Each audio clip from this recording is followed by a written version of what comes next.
And we are underway at Richmond.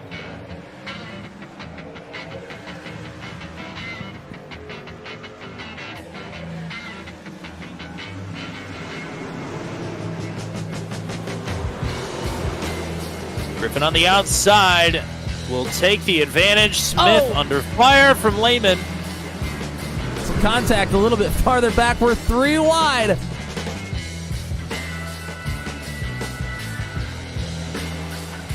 Ashton Crowder up several positions here as lap 1 is in the books with Griffin in the lead. Lehman is going up to second. Oh, trouble jump in. Sola goes around off the front bumper of Will Kirk, and they're starting to stack up. Saw some drivers making the top in 1 and 2 work in practice. Oh, there goes Kirk. More trouble for Will Kirk. That is a hard shot. Or maybe just trying to drift up the track, try something different. Yeah, you see he goes for a little bit of an inside-out move there through turns 1 and 2. Griffin playing great defense here on the bottom. Kind of trying the same through turns 3 and 4 as well. So Patton just trying to manufacture a run with Griffin protecting the bottom. And Schulte finally able to put the move on Michael Milfeld. Here comes Ashton Crowder. Crowder to the pits. He said he wanted to get there early. It's still about... Oh, caution is out. For the first time in over 100 laps. But it's short track racing time. Crowder and Patton. Crowder, the first driver we've seen restart from the inside with control, and it's going to pay off for him, at least for now. Here's Griffin to the inside of Scott Patton trying to take second. Oh, Griffin is around. Nobody's going to hit him. Heath Smith gets up into the wall, but we are under caution again. But the man cannot be stopped. Through turns 3 and 4, Ashton Crowder is a winner again, this time at Richmond. For the final time this season, who is ready for some lefts and some rights?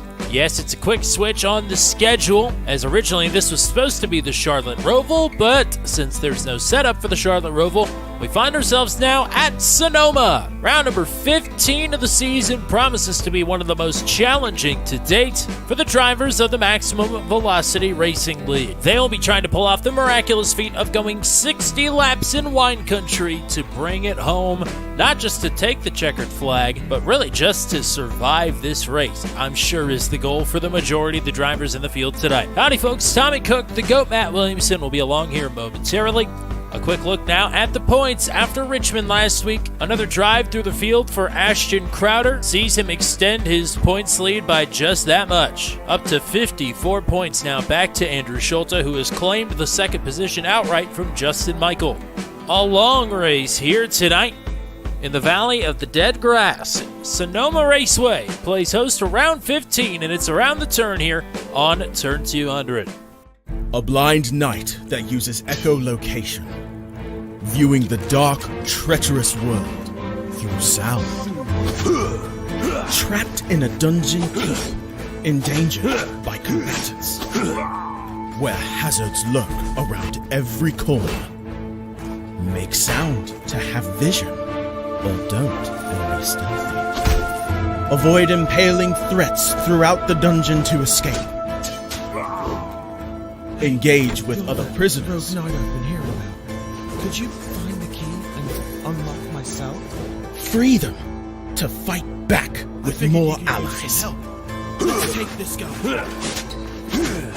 The dungeon labyrinth has many paths and even more traps. Struggle through the darkness to find your freedom.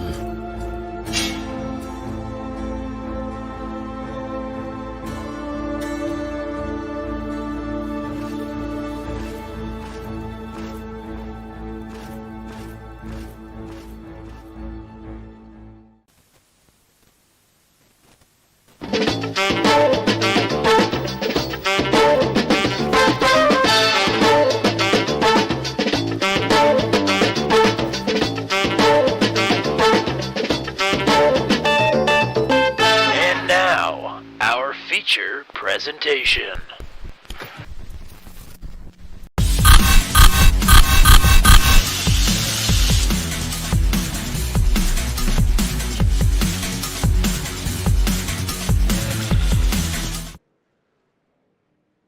Welcome one and all. Welcome back to Sonoma Raceway. It's only been a week since we've been here, I guess 8 days technically. But this time it's the quote-unquote Cup historic layout, now just the regular Cup layout, and it's with the NASCAR trucks. And the thing that has not changed in the last 8 days, it's still with Matt Williamson. Welcome back to Sonoma. Yeah, we're back and ready for some more action. We were here with the Sports Car Series, obviously, last time, and boy, they had a little bit of a wild one. Definitely a different test, not only because it's a different vehicle, but we're getting the Cup layout here tonight. So back to our roots, if you will, and excited to see what the boys at the Maximum Velocity Racing League can put together for us. I know in Mid-Ohio we had a pretty exciting one, and expecting more of the same here tonight. It's going to be a grueling one, to say the least. This is a low grip track, and it's early in the morning right now. The sun is continuing to rise. I think it's 9:40 in the sim, so it's only going to get hotter. It's humid as all get out, I do believe, although I think since we have came into the session, humidity's dropped a little bit, but still, it's 60 laps around Sonoma. That's a feat. That's quite a stint for all these drivers to get ready to put on. Yeah, I mean, it's going to be a battle, and not necessarily with everybody around you, but just for you yourself to stay locked in for that many laps here. Like you mentioned, low grip, it's a slick track. I mean, to stay locked in for 60 laps, it's a tall task here tonight. I know that... Did you see that? Oh, I saw it. I was watching Matt Burkhardt, and all of a sudden, I found myself in an eclipse there. Holy cow. Anyway, 10-minute 3-lap qualify. I don't know if I just interrupted a thought there. Everything just left my mind other than whatever just happened there. Well, it was happening in front of the audience, and I didn't know whether to mention it or to just let it go. So it was quite spectacular, but we got qualifying underway now.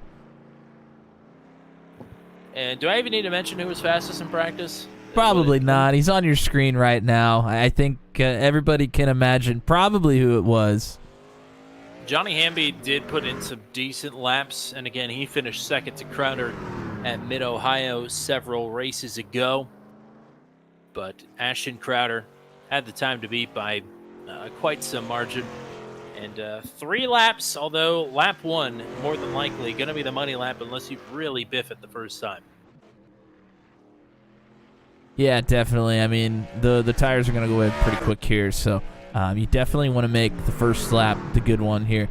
We are going to ride around with Ashton Crowder when he is getting ready to cross the line.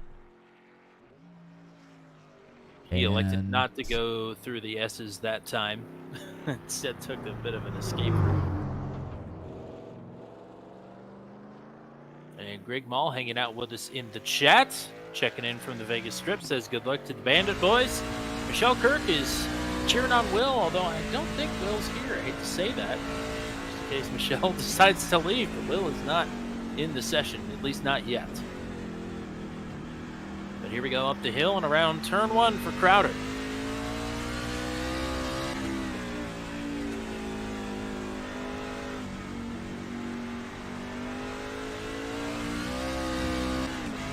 This time we go past that left-hander into the carousel and into your regularly scheduled programming.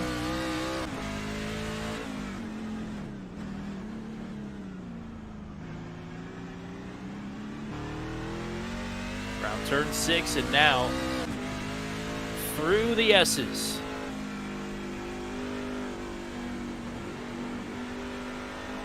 This is where there could potentially be a lot of incidents here tonight.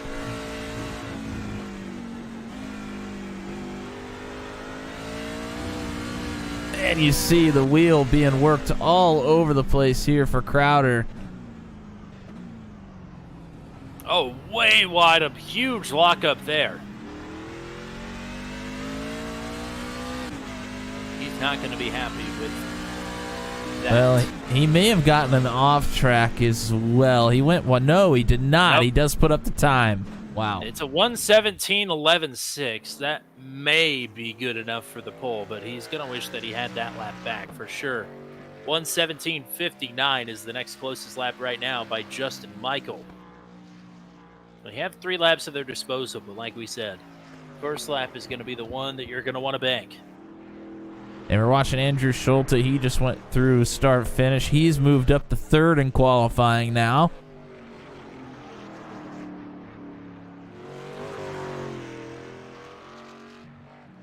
Johnny Hamby just put in his first lap, and it certainly wasn't his best. No, 1:18.38. That's well off the pace he was setting in practice. That was his mid-run pace, so something must have happened there.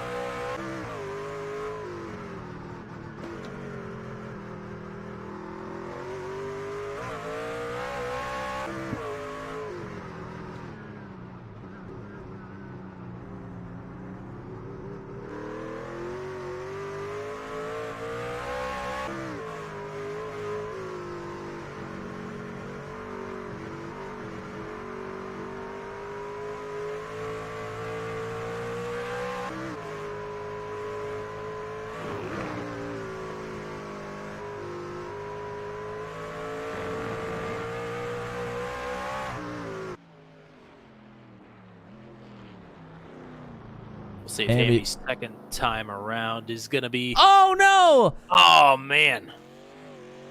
Low grip. Very low grip, man. You're seeing when these drivers try to push as hard as they can for a qualifying run, it just doesn't do them any favors. Almost 0.6 off of his first lap there. Here comes Scott Patton. Patton is 8th quick on his opening lap. Michael Milfeld just jumped up to 7th quickest, though. So move Patton down to 9th.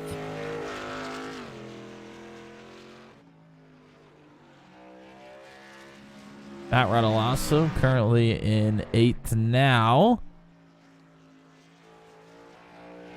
He's working on his final lap here.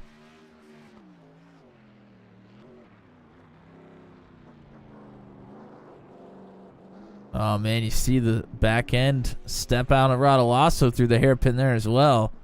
And it's too much. He knows it's not going to be a good lap. He just pulls off. Justin Michael, Johnny Hamby, Scott Patton all working on laps. I think Ashton Crowder's back on track now as well. But Hamby going to take all 3 laps.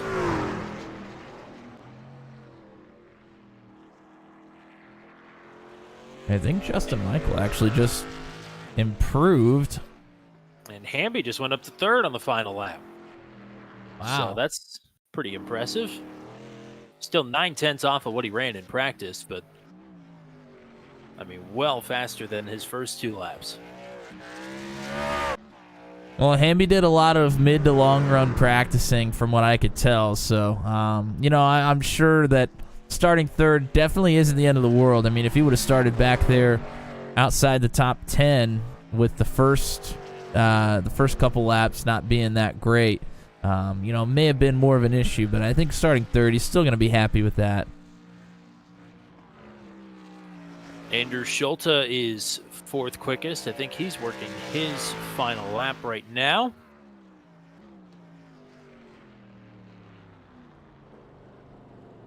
You see just how slow they have to roll the hairpin there.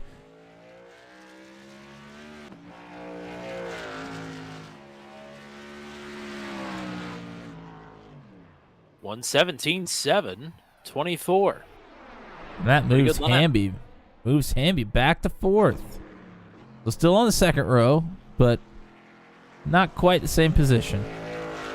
And you did mention Justin Michael went faster as he is rolling around the dunes of Sonoma Raceway here. I don't know if you mentioned or not that his fastest lap in qualifying here was actually faster than his quickest lap in practice. So Justin Michael has found some pace all of a sudden.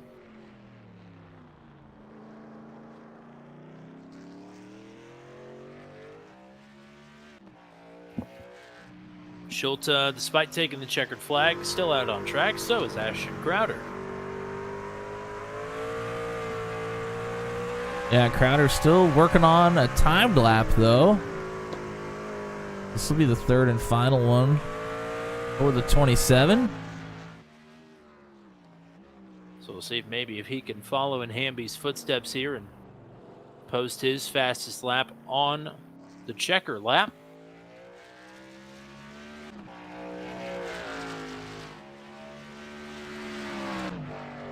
And he will. Holy cow, 1:16.43. That is the quickest lap of the session overall. 7/10 faster than his initial qualifying lap as well. 2/10 quicker than his fastest lap in practice. So this track is improving a little bit. That's good news for a lot of the drivers, especially some of the drivers who will be looking to start in the back here. I'm sure nervous moments for them, and in about 50 seconds we'll make it official. But with nobody out on track, I think we can make it official now. Ashton Crowder will keep his almost uninterrupted pole streak alive. And not only that, he will be taking the People's Choice Challenge again. And it's taking extra bonus points to start in the back and try to finish in the top 5. So that is just going to add another variable here, especially with some people probably in this field, I would imagine. I think it's not unfair for me to say, are uncomfortable with Sonoma and road racing in general. So another wrinkle here into the mix, and especially, as we'll discuss here in a moment, not a whole lot of opportunity to mix it up pit strategy-wise here tonight. So Ashton Crowder going to be in an interesting position here at the start of this race. That is qualifying concluded, and we are about ready to get underway for 60 laps here for round number 15 of Maximum Velocity Racing League at Sonoma. Ashton Crowder with the pole, but he's electing to go to the back. Justin Michael with the second quickest qualifying time. Andrew Schulte qualifies third. Johnny Hamby will line up to his outside. On row number 3, Rob Haynes starts in 5th. Brennan Gregg might be one to watch out for here tonight. He was awfully good in Mid-Ohio. He starts in 6th. Michael Milfield Jr. and Matt Rodolasso on row number 4. Scott Patton and Charlie Widener round out your top 10. Matt Burkhart and Wally Turheimer on row number 6. And then on row number 7 on the inside, it's Bill Paradise. Ryan McRoberts starts to his outside. Brad Slagle, Kerry Cleaver on row number 8. And on the back row on the inside, it's Chris Boyles. To his outside, Jack Watts will round out the starting lineup. Matt Williamson, it's, like I said, going to be an interesting one here pit strategy-wise. Already an interesting one track condition-wise. Yeah, track conditions are suboptimal, to say the least. Doesn't really matter what the temperature is. It's just a slick track, and a lot of elevation change, a lot of kind of windy type of turns, and then you have the hairpin turn, which is going to, I think, be a little chaotic here tonight. A lot of elements that are just very, very difficult for the drivers here tonight. And then you pile on top of that, they have to go 60 laps here. That is, it's just a tough night. No, there's no doubt about it. So, they have 60 laps, 60 laps here tonight. The fuel window is about 21 laps. So a two-stopper, like right on the button. There's really not a whole lot of like short pitting, that you're going to be able to do here. So, it's going to be pretty straightforward for the drivers unless we get, for some reason, a caution at some weird point, but I can't imagine that would really happen here. 4 extra sets of tires, 0 fast repairs here tonight. So, the drivers got to take care of their stuff. It's going to be a long one. Absolutely going to be a long one. As Crowder pulling ahead of the field. Looking for somewhere. How about right there? Up close in personal experience for one lucky virtual fan.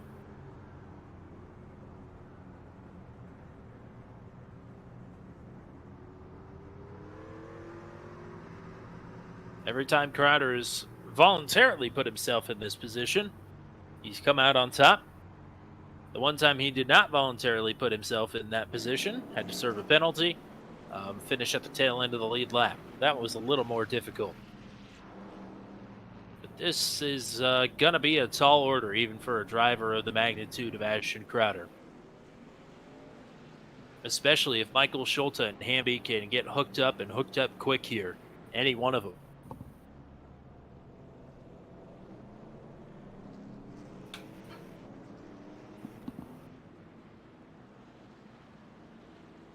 It's a little bit of the calm before the storm here. If you were with us last night, we didn't know quite how chaotic it would be. I'm not expecting the same here tonight by any means, but we're at another California track again, and the vibes are still there from last night's extravaganza, if you will. If you haven't seen it, you might want to check it out. At least the first few laps of the feature race, it was pretty spectacular. Definitely still on the come down from that. Watching it back earlier this morning, it was definitely just as entertaining as we thought it was in real time. That's the entertainment Willow Springs can provide. Although Sonoma last week put on quite a show, I think we're in for just the same here with Maximum Velocity Racing League, as it's Andrew Schulte and Justin Michael on the front row. Working it around the bend. The green flag is out. We're racing at Sonoma. Final road race of the season is underway.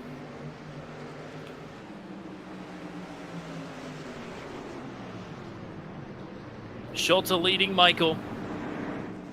Hamby in third, side by side for fourth.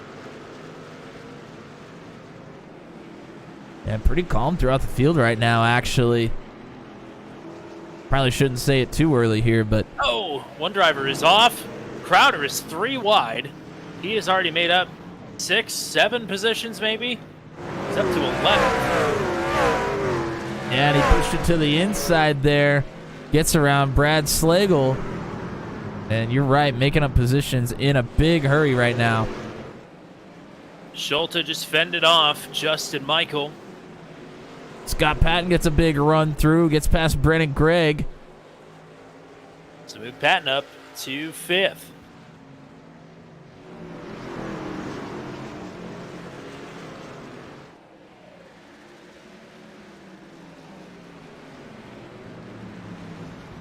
Crowder has gotten past Matt Burkhart to move into the top 10 now.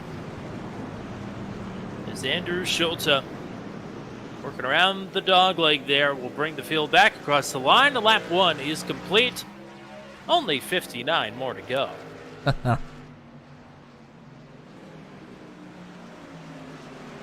Yeah, nobody did anything really silly here, which is for the best. Got a long ways to go.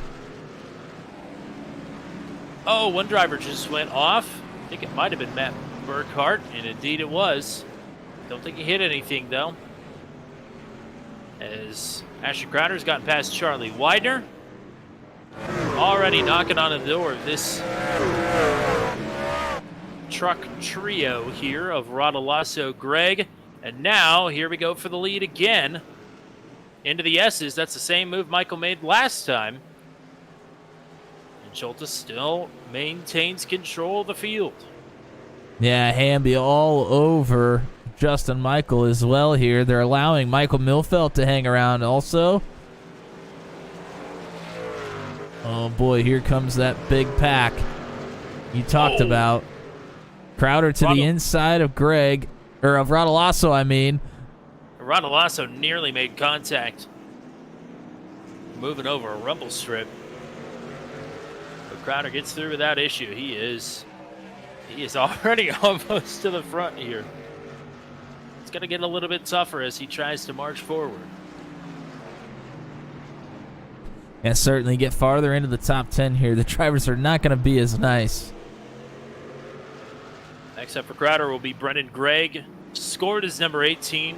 At least on my screen, he's got a 27 truck on the side. As here we go, Justin Michael underneath Schulte for the lead. But again, Schulte moves around the outside, hangs on to the lead.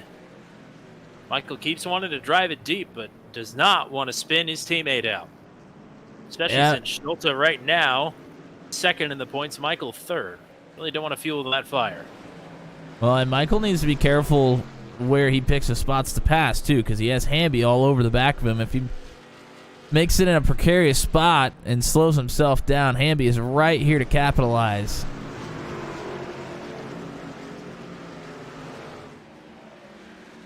Crowder right behind Scott Patton is going to look to take a pass here into the hairpin, sends it deep. Crowder, same move. Five. Yeah, same move that he used on Radulasso, he used on Scott Patton here. And Radulasso's also gotten around Brennan Gregg. So Brennan Gregg on the slide a little bit here. Back to 8th now. After the failed pass attempt for Andrew Schulte, he's got a little bit of space between he and Justin Michael. Only about 9/10. Crowder sizing up Michael Milfelt to try and get up to 4th. Yeah, Milfelt was right there behind Hamby for a while, but he's fallen back quite a few truck lengths as Crowder tries to get the inside position here. Takes it.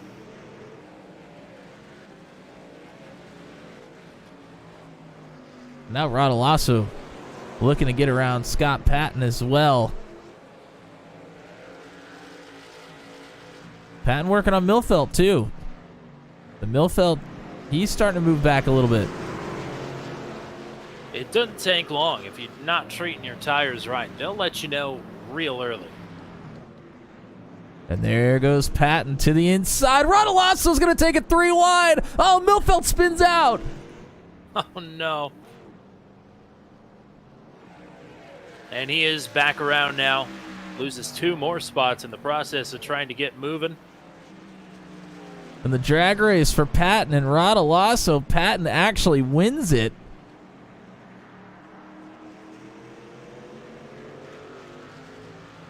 I think Patton sent it in deeper than he was hoping to. Him and Milfelt both did. And Radulasso was able to try and sneak in there in the bottom. Just couldn't quite get the power down. Justin Michael was the second quickest truck on the track last time around. Only driver that's faster right now is Ashton Crowder. And it was only by a couple of tenths.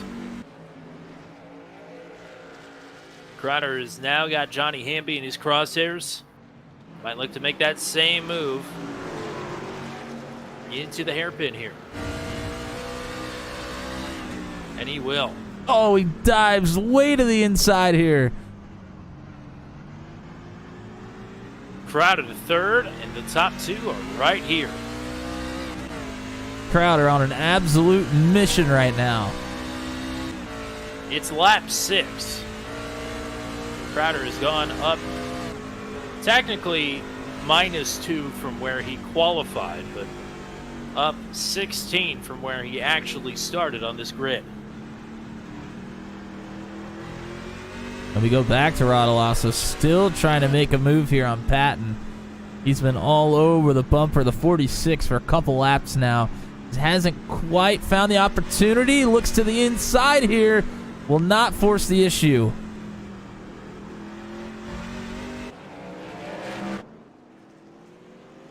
Oh, and Crowder makes some contact with Justin Michael. They got awfully close there. Crowder wanted to make that move.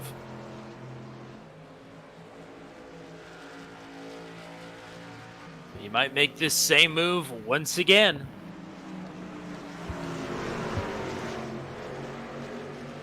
Michael a little bit wide there through that sweeping turn. And he is not giving Ashton a ton of room there, but now Ashton. Oh, no! And Michael's going to go around. There was no contact. Oh, and Radulasso sideways right into the recovery path there of Michael. They are 3 wide. Holy cow. And now it's Crowder in second. Justin Michael way back here. As, boy, Greg and Radulasso are fighting tooth and nail right in front of him. Yeah, there was some contact between Rodolasso and Greg, and now Michael, he wants to get right back at it here, but two trucks blocking his path. Crowder less than a truck length behind Andrew Schulte. Crowder sent it way deeper into that braking zone, nearly got up underneath the 81 there.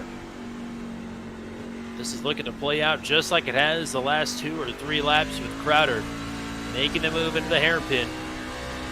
Did Schulte learn from his predecessors and come in with a game plan? Crowder does a really good job of trying to create a run out of the S's into the hairpin here. Schulte down as low as he can get. Good defense there. He's the first person to stave that move off. Yeah, you have to stay in front of Crowder on entry there. Otherwise, he's going to send it as deep as possible. And he can send it deep. Oh!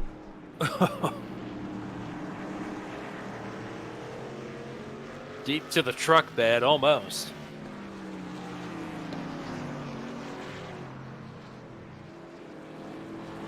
Oh, somebody just blew up.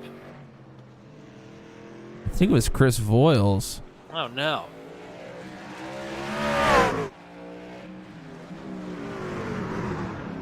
Yeah, I think you are correct. He's got a meatball flag. Crowder is right here. Justin Michael still has not been able to get around Greg or Rodolasso here, so Michael wasting some valuable time. Oh, as Crowder uses the bumper that time. Now finds himself in an awkward spot, trying to cross him over, and he might get the inside positioning here. And he will.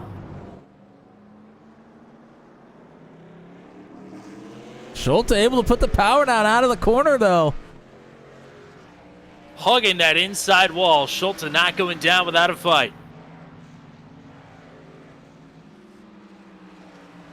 Schulte can get clear. Oh. Nope. Crowder going to drive it back in deep. Still side by side.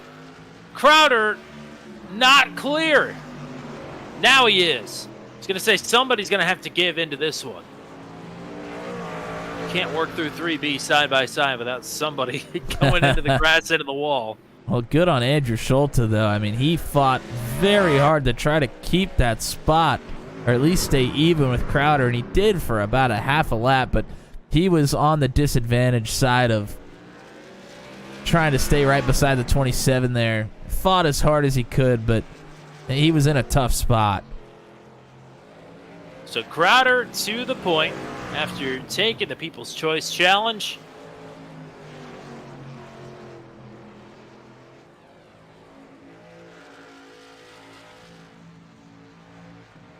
Rodolasso and Patton will continue to battle here. Rodolasso's been able to get away from Brennan Gregg while Justin Michael is still behind him.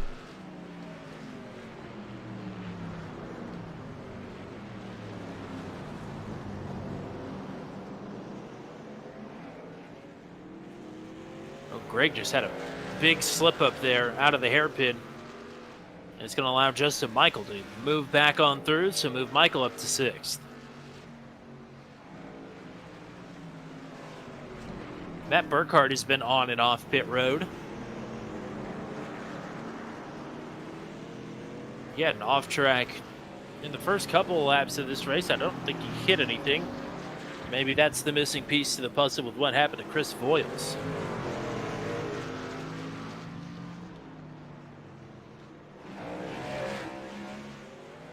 Johnny Hamby now starting to catch Andrew Schulte.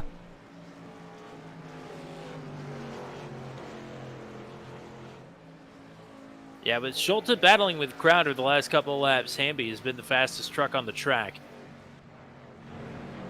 But Hamby still, with the battle for the lead over, Hamby is still faster than Schulte here.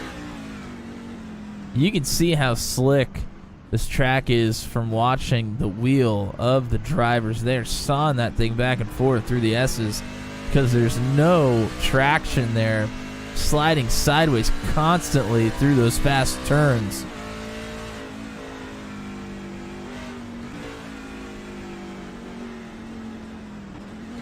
10 laps complete, working lap number 11. Crowder, Schulte, Hamby right now on the podium. Big gulf between Hamby and Patton. Patton in fourth, Rodolasso in fifth. Justin Michael, Brendan Gregg, Michael Milfeld Jr., Rob Haynes, and Charlie Widener, your top 10. Wow. Schulte right over the turtles there. The right side of that truck kicked up about 3 feet. And you can see just how loose the back end of the truck is there on the 81.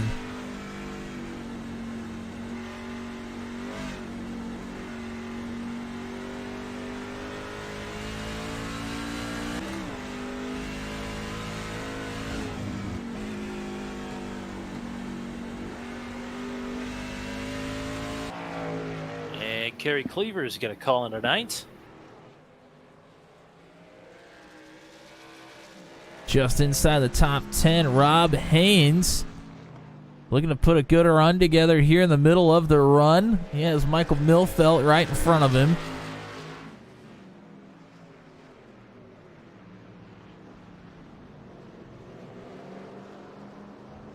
On a good job of rolling through the hairpin there.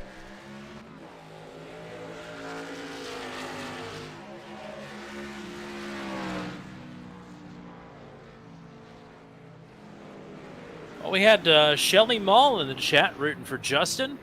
Justin is pulling up to, looks to be an ailing Matt Rodolasso. Both he and Scott Patton are both looking a little worse for wear on their tire usage. Well, they've been battling the entire time they've been on the track. They really haven't had a moment to breathe, so I'm sure a little bit of that extra intensity has forced them to use up some more tire. That was Matt Burkhart right in front of Scott Patton going off the track. Haynes has been able to capitalize. Milfeld makes a mistake on entry here into the S's. And this is Burkhart, as he mentioned, right in front of Haynes. He heads to the pits.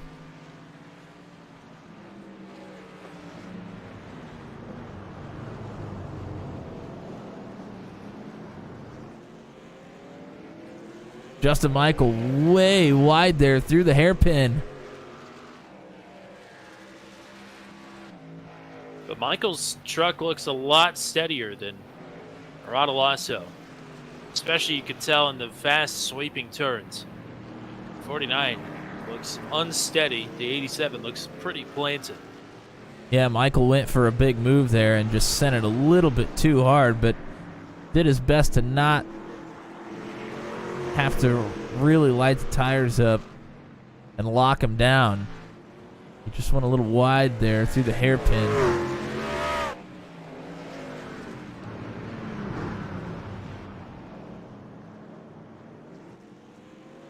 The picture for the for second and third has looked about the same for the last 3 laps. It's been Schulte ahead of Hamby by about 6/10 most of the way around the track.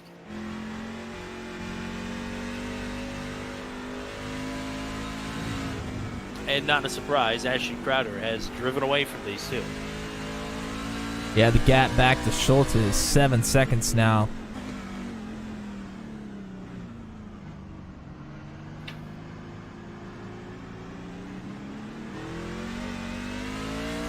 Wow, we're on board with Justin Michael, and if you listen to the engine there, very careful to put the power down out of the hairpin. He waited a long, long time until he knew for sure that that truck was pointed straight before he tried to accelerate.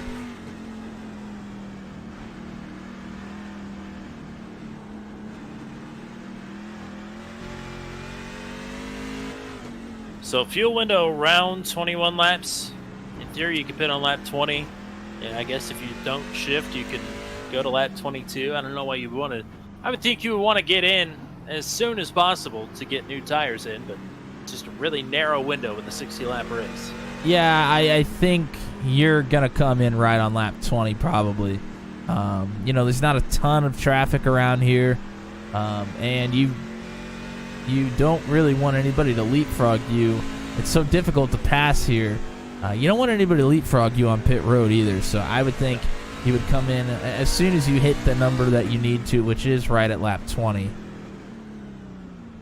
Maybe 19 for a driver or two.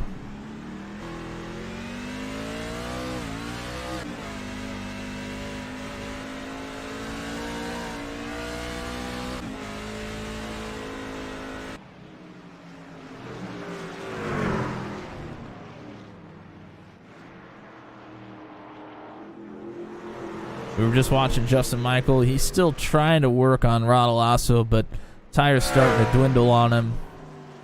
It's getting a little bit more difficult there. And just as I say that, he's pulled right up to the back.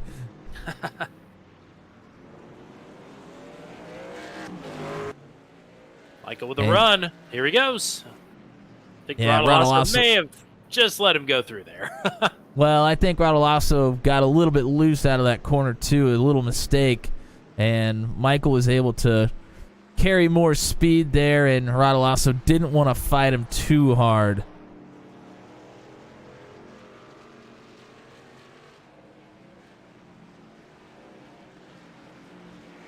So the battle for second is coming up on some lap traffic now. We'll see how that influences it. Johnny Hamby has started to look awfully loose. The same thing that happened to Rodolasso, it happened about 2 times as severe in that same turn for Hamby last time around. So starting to struggle with the tires a bit, as I'm sure just about everybody is. Checking in on Ashton Crowder, he looks a little bit wiggly too. So everybody in the same boat here.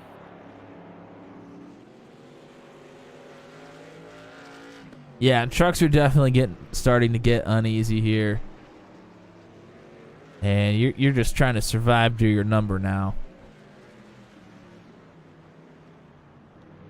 Not for Justin Michael, though. Justin Michael still trying to make up a couple of positions after going around early on in this one. And he is pulled. There he goes. Again, they caught Patton in an awkward spot, and I think Scott lets him go through while also trying to recover. If you'll recall, these two racing against each other at Watkins Glen did not end very well. Went a lot better this time.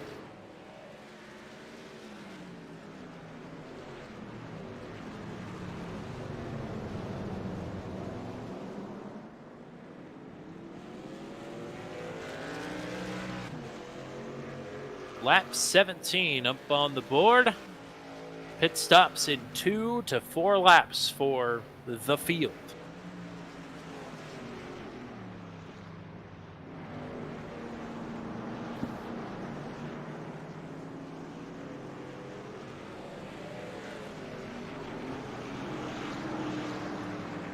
Ashton Crowder is lapped up to 13th and has Wally Turheimer now ahead of him.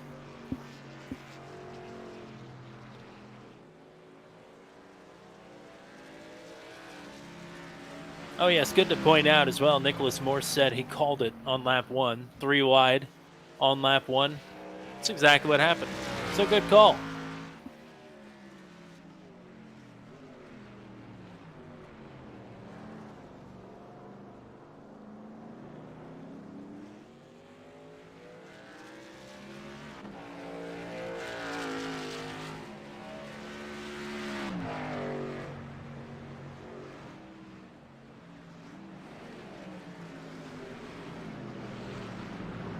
Well, since Justin Michael has gotten past Scott Patton here, Patton is actually held with Michael, and just as I say that, of course, Patton wiggles out of the hairpin and loses a couple of truck lengths.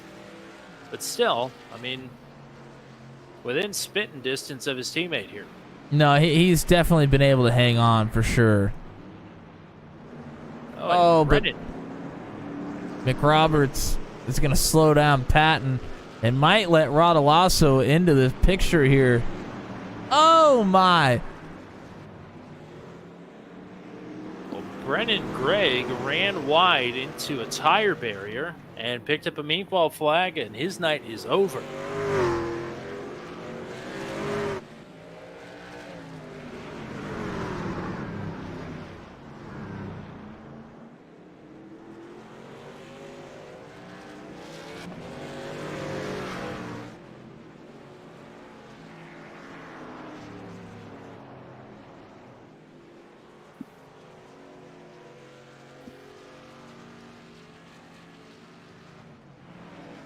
Lap 19 on the board. See if anybody's pitting this time.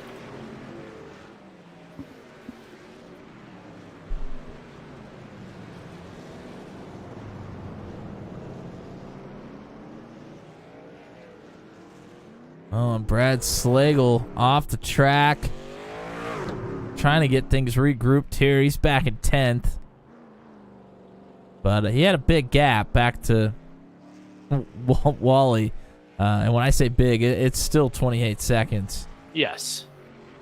It's quite large. Ashton Crowder's in the middle of that gap. Slagle's kind of at no man's land. He's got 28 seconds back to Turheimer and another 20 seconds or 18 seconds up to Widener. So Slagle is in purgatory right now there in 10th place. Sometimes that's what you need here. Nice, calm California cruising around Sonoma. This is anything but cruising. Here comes Crowder. Crowder to pit road. Right on time. No, you're right about that.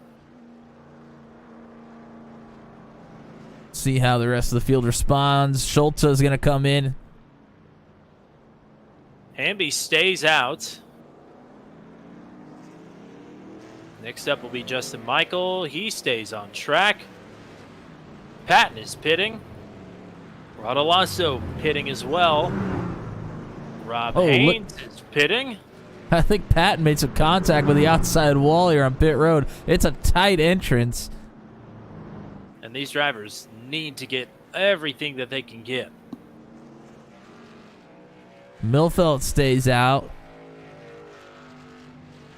So the vast majority of drivers pitted on lap 19 here. Charlie Widener will pit this time as well from 9th.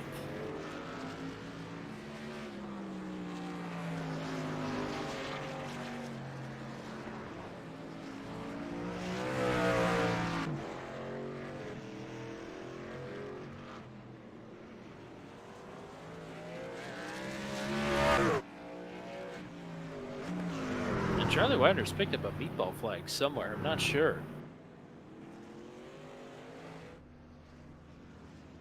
Yeah, so Widener will have an extended stay on pit road here. And Johnny Hamby this time from the lead into pit road. Yeah, I can't imagine that the rest of the crew wouldn't come down except for maybe Justin Michael. Michael's certainly probably thinking, I just need to do something different here just to see if it works. Well, Johnny Hamby spent nearly a full lap in the lead, but technically never led a lap.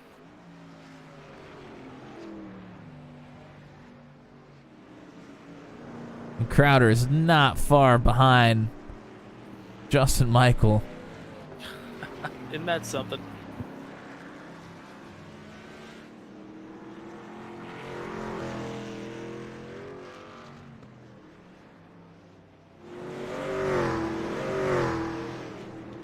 See Crowder there in the background on that shot right there.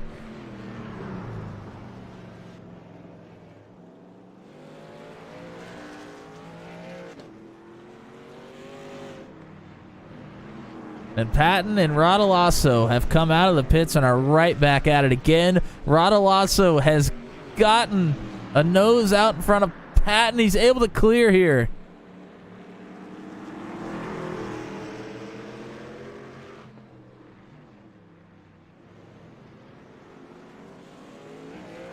And these two, I would imagine, will be well dispatched of Justin Michael. As Michael, of course, has to pit this time, otherwise I think he'd be out of fuel.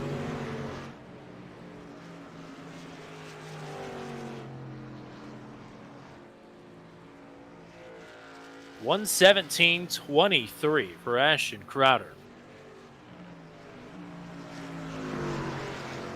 That is for sure the purple lap of the race session. As we got Paola Jones in the chat.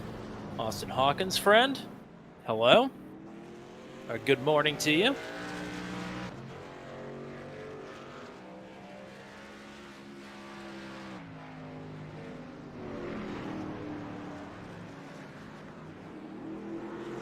I wish I had a battle for the lead to show you. But Ashton Crowder is putting a whooping on the field right now.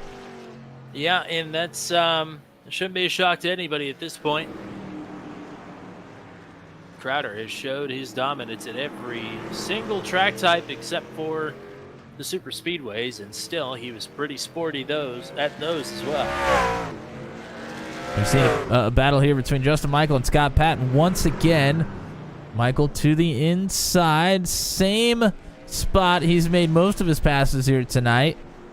Boy, I was wrong about that, wasn't I? I figured with a couple of laps early pit stops that Rodolasso and Patton would both be well ahead of Justin Michael.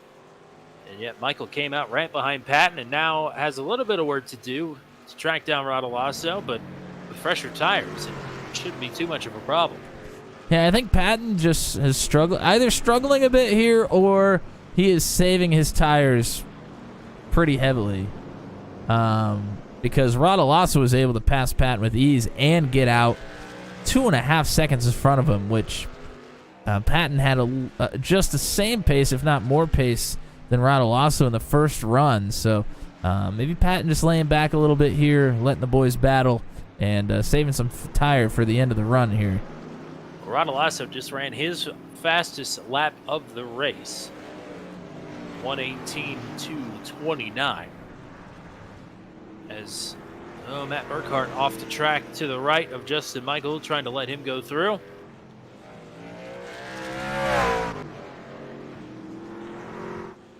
And I always say this every time we come to a road course, but I mean, normally 25 to 30 drivers a race for the oval races. Only 18 here tonight. Really only 17 took the green flag. I mean, kudos to every single one of these drivers for coming out tonight and giving it their all, giving it their best effort. A lot of folks have decided not to come out tonight. I think they knew how tough this one was going to be. Oh, for sure. It's not a negative thing. It's just it's a tough gig for sure. A lot of these guys know it, but appreciate the ones that came out here tonight and are giving it a shot.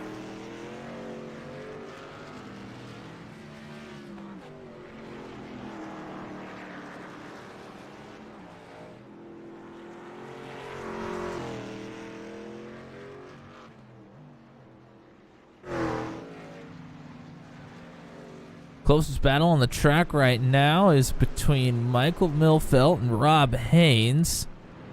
Milfelt trying to close the gap here in the 155.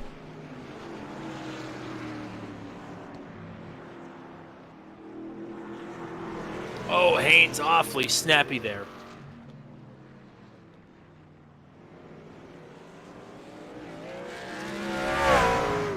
Go ahead and go on board here with Milfelt. We've been on board with a lot of drivers here tonight, but I think it's good here at Sonoma, and we've mentioned it many times, but such a difficult track, very slick surface. I think it's good to see just how cautious yet aggressive at the same time the drivers have to be here. Jack Nunemacher in the chat saying this was the night I was happy I got stuck at work late. Yep.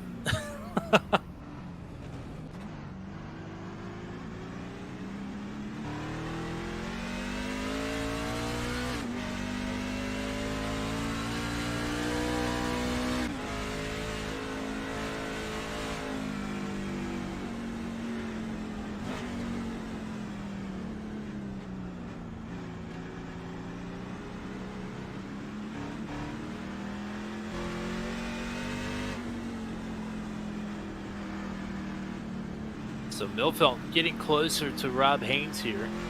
Justin Michael has cut into the gap up to Matt Rodolasso as well. Still about 1.5 seconds, but Michael has been lapping about 0.6 quicker the last few times around than Rodolasso.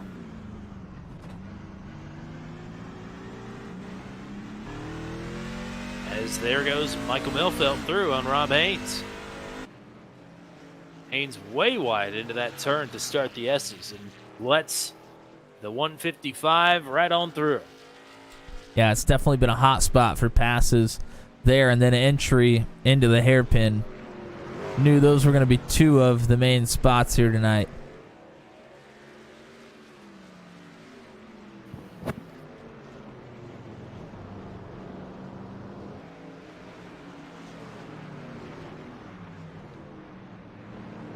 Rodolasso coming up on the 95 of Charlie Widener, right into a braking zone. Slows him up a little bit. Might slow up Justin Michael more here, though. It's a tricky part of the track, right up over the hill. Widener does his best to stay to the right side of the straight there. Even with a little temporary hang-up like that, Michael is outpacing Rodolasso.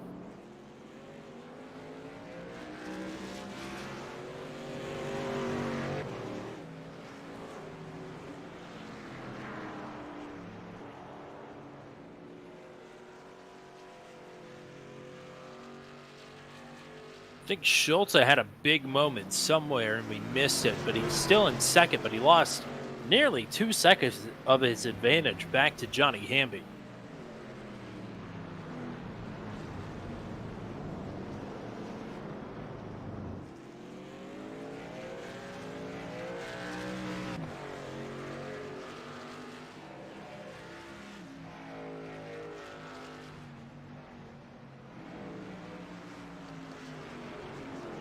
Yeah, since pit stops, field's gotten way more spread out than it was there in the first run.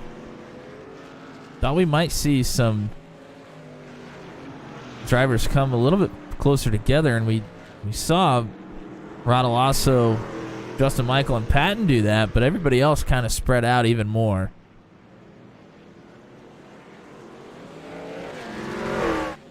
Yeah, Patton is Patton has fallen about 6 seconds behind this battle here. Like you said, this is really the only battle for position we've got, with 13 drivers left running in this one.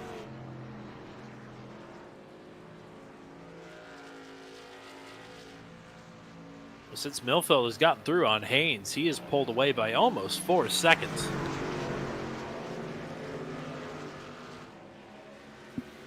Millfield, unfortunately, another 6 seconds up to Scott Patton. So some work to do there.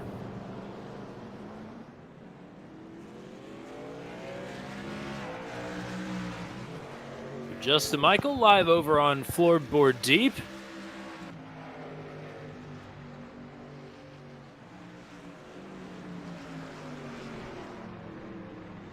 Sure, giving a great look at the the tailgate of the 49 here the last few times around.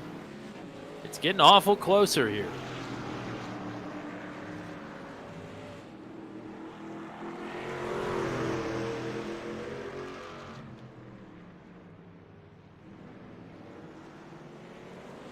Right on it.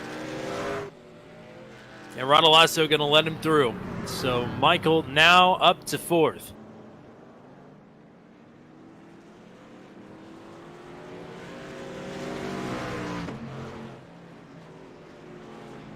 And Michael's had to fight so hard to get these positions back. Was running in the top 3. With that spin, put him back quite a bit. And shout out as well to Matt Rodolasso. Top 10 at his only road course start this season at Watkins Glen. That was a pretty stacked field. Of course, finished runner-up in the season opener back in Atlanta, but running a part-time schedule here for the revival season of Max V.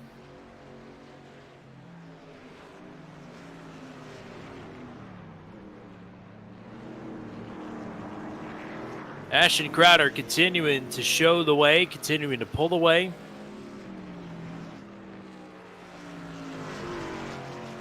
Charlie Widener a bit off the track there into turn 2. But brings it back on, no further complications.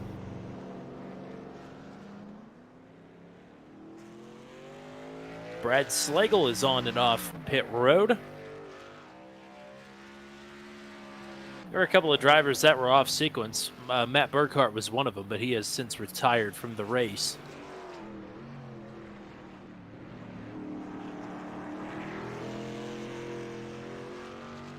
As pit stops again in around 10 laps.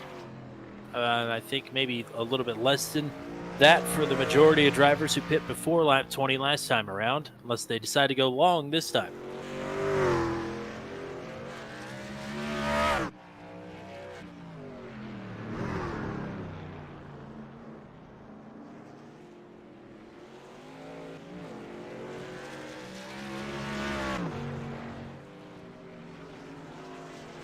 Johnny Hamby is continuing to eat into the gap up to Andrew Schulte. It was over 5 seconds, then in pretty much one fell swoop, it fell down to 3 seconds. Now it's a second and 3/4. So Hamby getting closer here.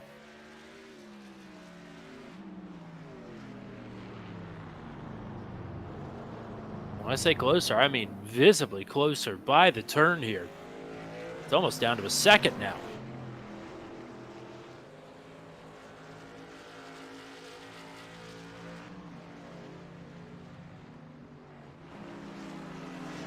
And it's definitely down to a second now. You mentioned, I mean, he is getting awful, awful close.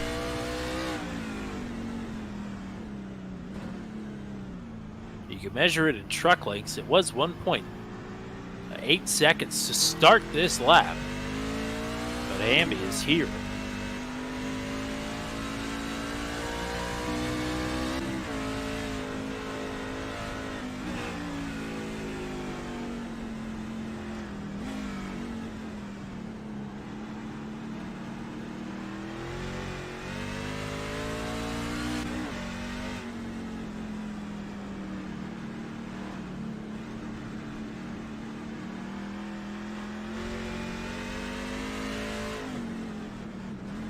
How aggressive is he going to be? That's the question.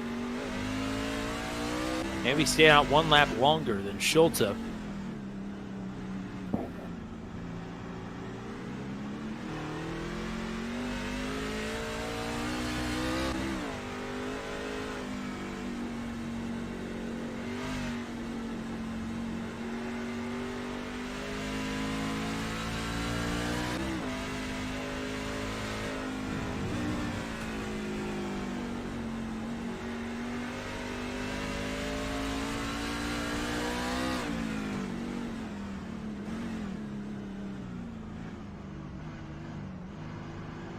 Wow, Hamby, I mean, almost into the tire barriers there on the inside of the hairpin. It's about as close as you could get without ended up in the garage. Yeah, he is.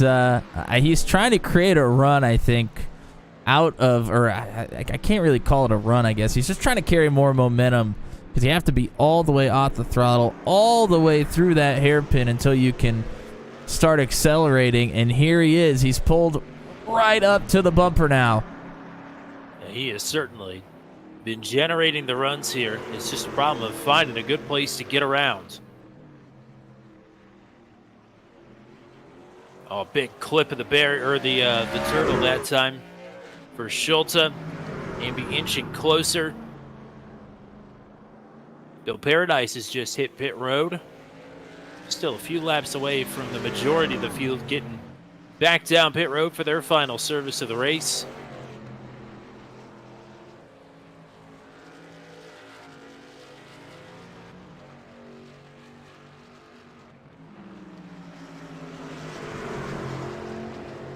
Oh, Hamby, wow, mega loose there.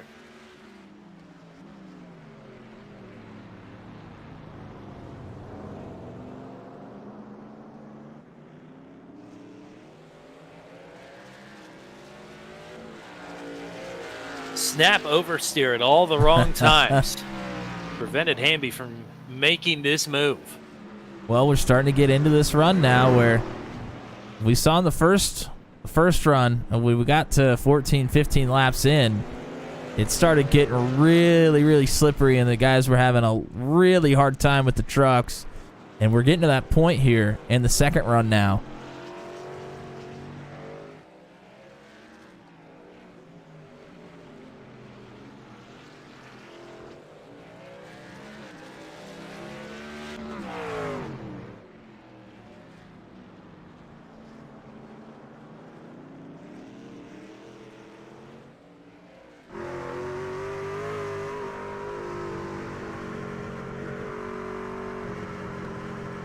Schultz did a nice job fending off Johnny Hamby up to this point. As Matt Rodolasso has just gotten past Justin Michael, and Justin Michael has gone around. Justin Michael with a spin. Rodolasso back to fourth. And Scott Patton goes back through on Justin Michael now as well. Wow. Justin Michael, a couple of costly mistakes now in this race. I saw the gap was closing. I didn't see how if a pass happened before the spin, or what happened there.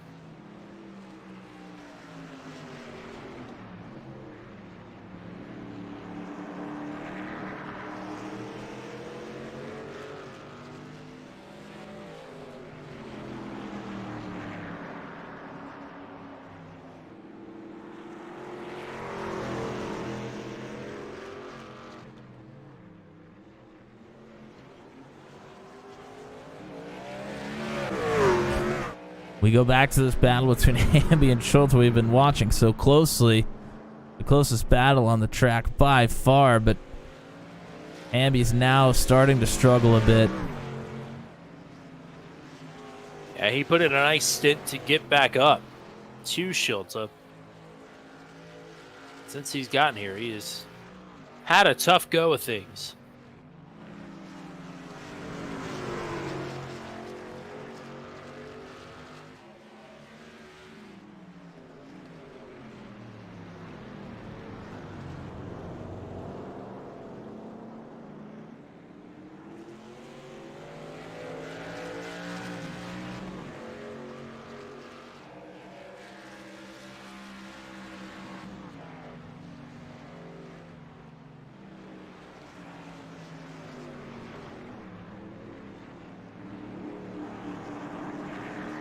And these two, by the way, 32 seconds behind Ashton Crowder.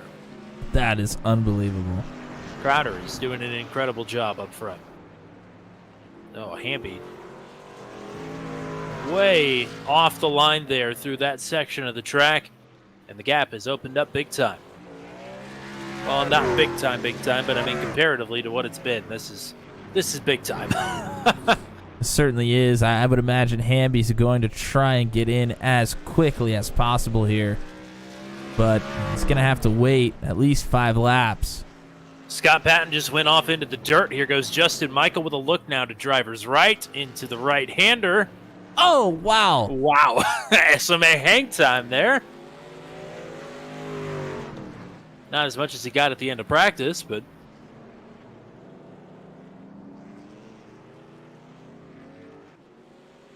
I don't know if you mentioned race first in the chat. Oh, no. We Racetrack are is the one and only. This is the quote-unquote Cup historic layout of Sonoma.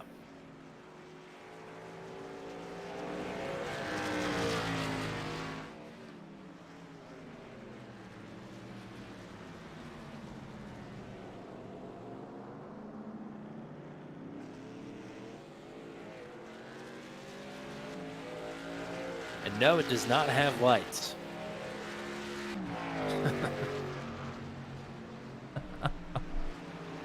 Well, the gap had opened up, but now Hamby is closed right back up to Schultz. Yeah, just when we had action subside for quite a while, Pat and Michael are back at it, and now Hamby and Schultz are right close together again.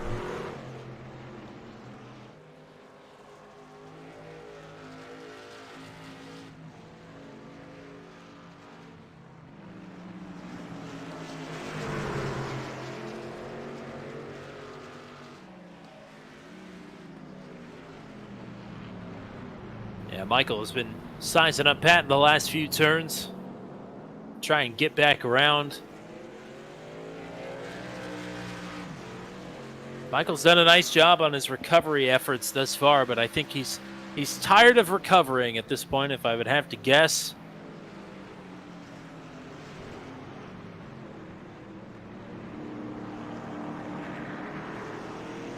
These two are 11 seconds behind Matt Rodolasso, so he is comfortably in the 4th position. As there goes Michael through on Patton.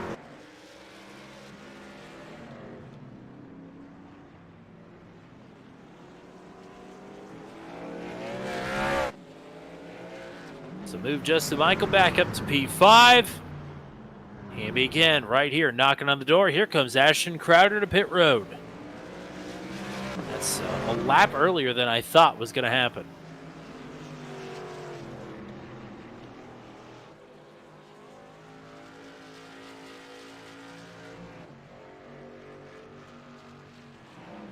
But you know, when you're up 35 seconds, you have the luxury to do that.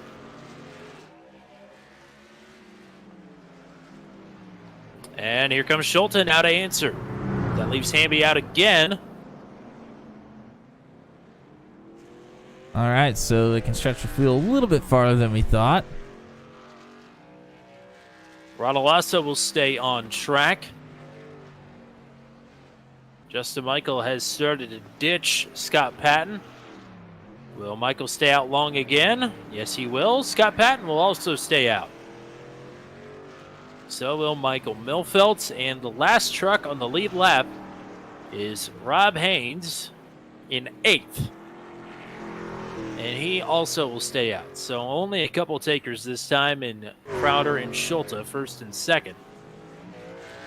And Crowder is still in the lead, despite having just pit.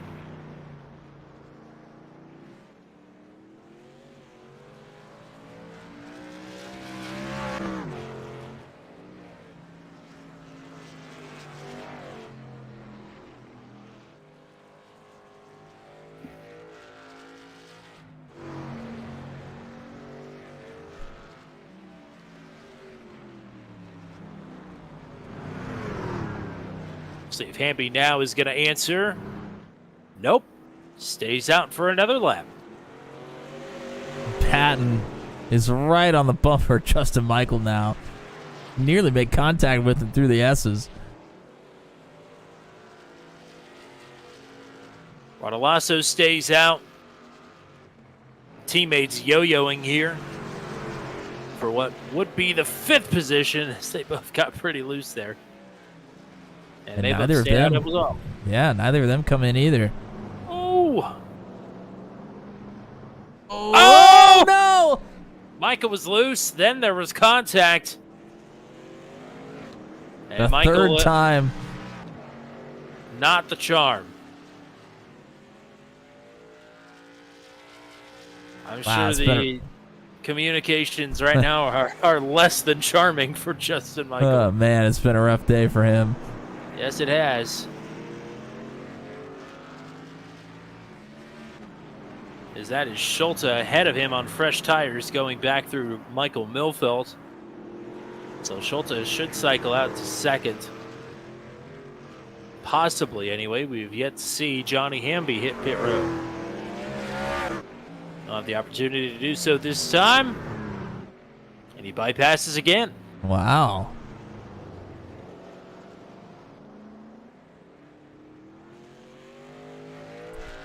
I would imagine next time is the time. Yeah, I mean, probably just going for that straight up 20-20-20 run. Not letting anybody else deter from his strategy as he came into the race.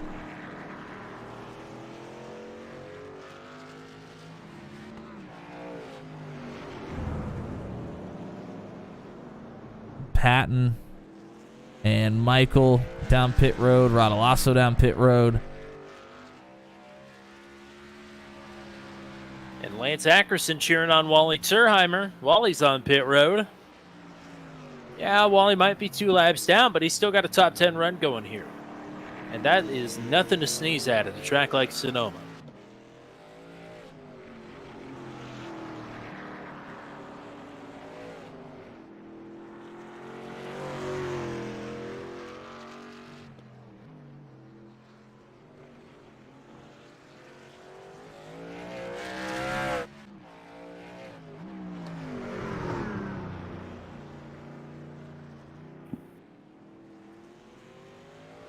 Here's Johnny Hamby finally.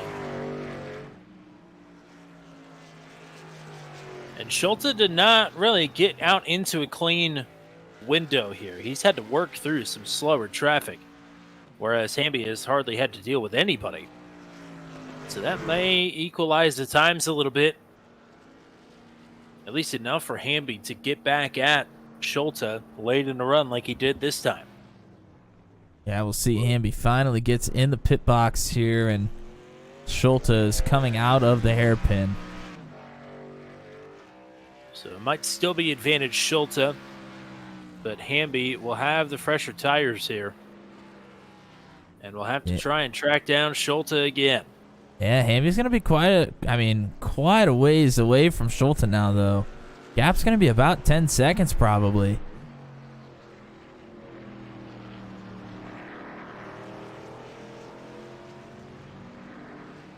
Well, it is 39 seconds from Schulte up to Crowder. And 9 seconds from Hamby up to Schulte.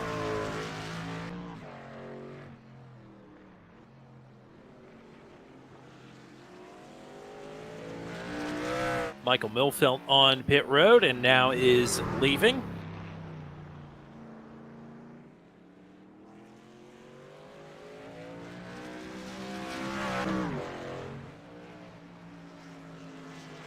I think Milfelt will come out in 8th. Justin Michael about 5 seconds ahead of him. Now really nobody close to one another here.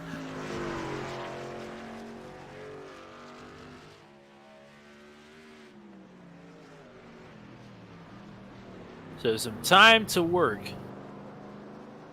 Well, these drivers are just wanting to settle in and finish this thing now. They've been at it for nearly an hour already, and almost an entire run left to go here. It's going to be a hard-fought position for anybody in the field tonight. And certainly we'll keep our eyes on things that are going on track, but since we've got a little bit of time before some battles will start to develop here, as Rob Haynes, I think, is the last driver to hit pit road, and he is on pit road right now. It's round 15 tonight, which means we've only got 5 rounds left. Is that right? Yeah, that's right. Yeah. Okay. Forgot how numbers work there for a second. Next week is North Wilkesboro. Week after that, Talladega. Week after that, Martinsville.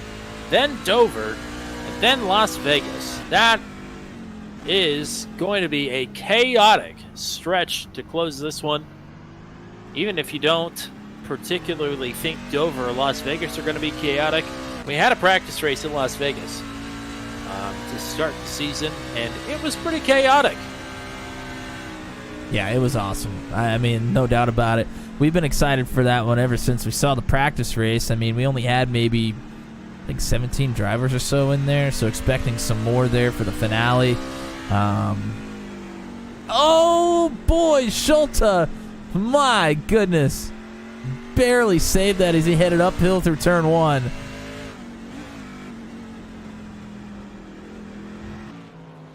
Johnny Hamby last time around, 0.8 quicker than Andrew Schulte. So again, outpacing him. If he can keep that pace up, he should be able to get to Andrew Schulte with plenty of time to try and make a pass if he's able to get it done this time. But again, we've got a while to wait. And of course, much like this race, Asher Crowder pretty well has the championship in hand at this point in time. Even with the drop weeks factored in, Crowder came into the night with a 54-point lead, I do believe, 56 points, something like that, over Andrew Schulte. But I mean, it's going to be hard for anybody to come out clean with a 3-race stretch like North Wilkesboro, Talladega, Martinsville. I think it's all still to play for here. With a chaotic stretch like that. Yeah, we mentioned it last week, how many short tracks were left on the schedule. Then you throw Talladega in there. I mean, that's a way to go out on a season.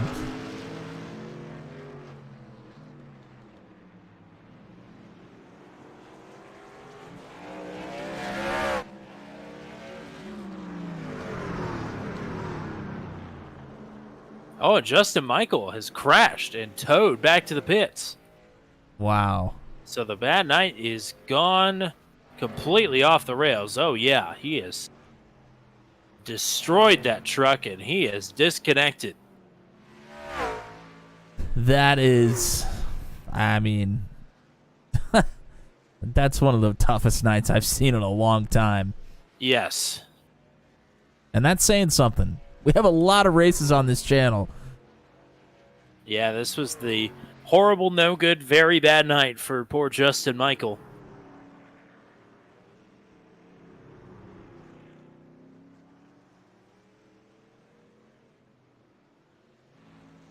He will be happy to put Sonoma in the rear view for sure.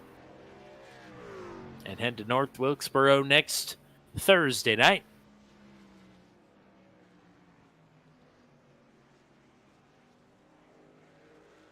We have crossed the 1 hour mark. Still 15 laps to go when we get to the line, at least for Ashton Crowder. I believe it's just put Scott Patton a lap down. That only gives us 4 trucks on the lead lap here.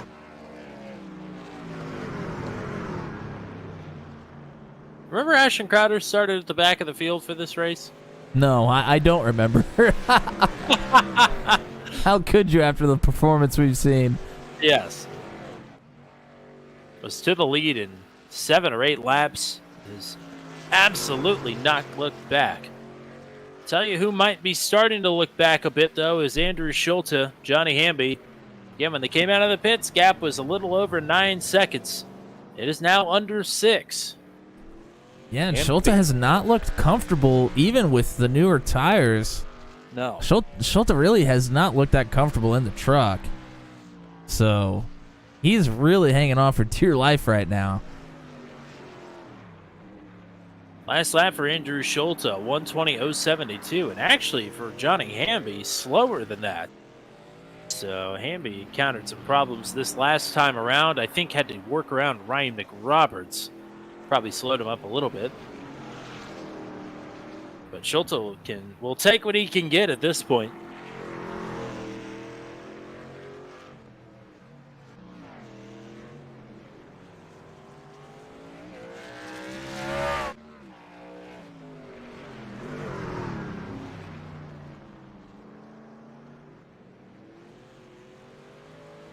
Matt Rodolasso had a lot of battling at the beginning of this race. It's been quiet since this last round of pit stops, though. Looking for his 3rd top 5 of the season. Having a nice, quiet back half to the evening here at Sonoma.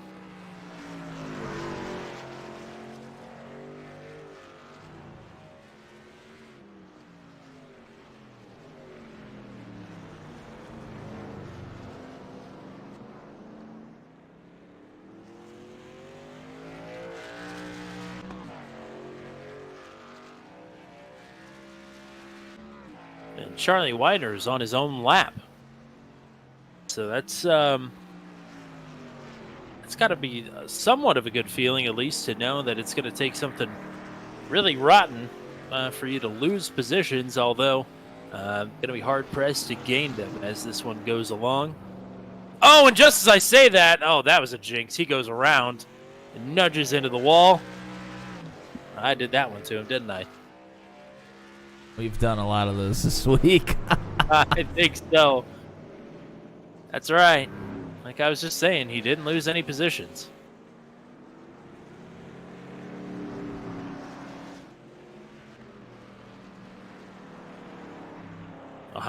Johnny Hamby's gotten back on the gas here. Was 1.1 seconds quicker than Andrew Schulte last time around. It actually was the fastest truck on the track last time around. Faster than Ashton Crowder.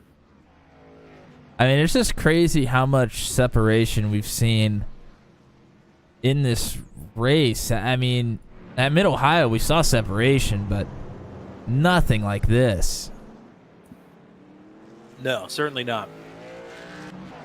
I mean, you have gaps. Even inside the top 10, there's gaps of, like you mentioned, over a minute, over 2 minutes.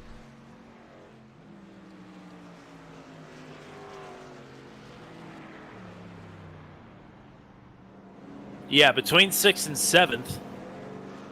And actually, Michael Milfeld just came in onto pit road here. Yeah, I think maybe, I mean, they have an extra set of tires, so maybe just making sure that he finishes this thing out without any problems. I was going to say, he had closed up the gap to Rob Haynes to about 4 seconds. And then there was a 112-second gap behind him. Back to Charlie Widener. That's crazy.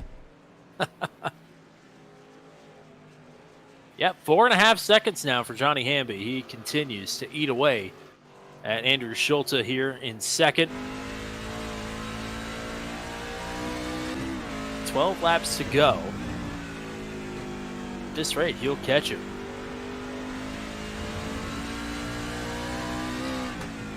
And I don't think Crowder is going to catch Hamby. I think Radalasso very much inbounds here, though, not too far ahead of Crowder, so that would leave just the podium drivers on the lead lap at the end of this race.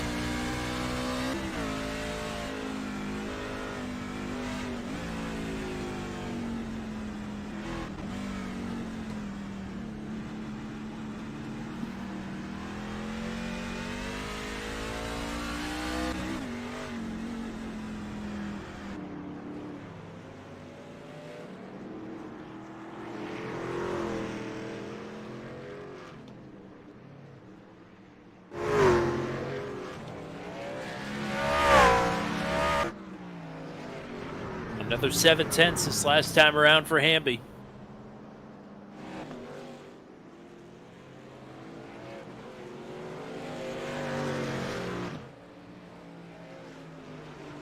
Closest pairing on the track is Wally Turheimer in 9th and Bill Paradise in 10th. Paradise has reeled into 75 rather quickly here. We'll give some love to these two as well. We've got a ton of airtime with what all we've had going on tonight. I think Paradise is one that's a little bit off sequence, though. He may have to still come down for his final stop of the race. Not 100% sure about that.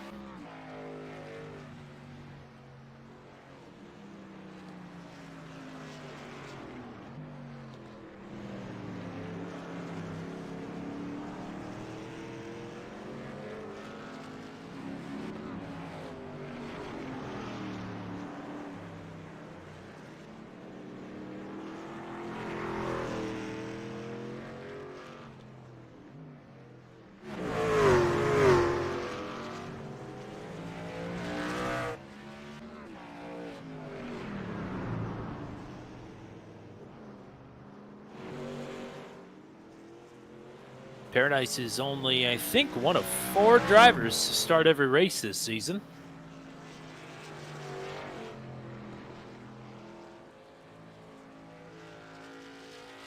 And I think at this rate, this is looking to be his best finish of the season as well. That's exciting stuff.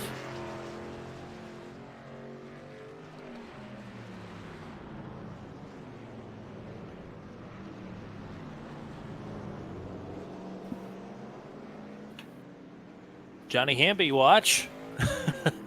Inside of 4 seconds now. I mean, it's come. I think it's inevitable that he'll get to Schulte, I think. I'm not sure he'll be able to make a pass. I mean, we saw him. He had to push so hard in the last run that when he got up to him, he couldn't really get around. I think we're going to see pretty much the same here.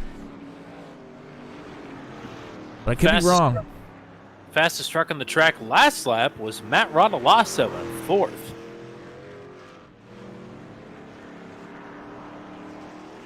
Hamby does have 3 laps fresher tires than Schulte this time around rather than just 1, so could be a different story here. As long as he's not using that good up right now just to get up to Schulte. But also, the reservations are going to go out the window. You know you're not going to get another opportunity to make the pass. No other strategies at play other than get to second.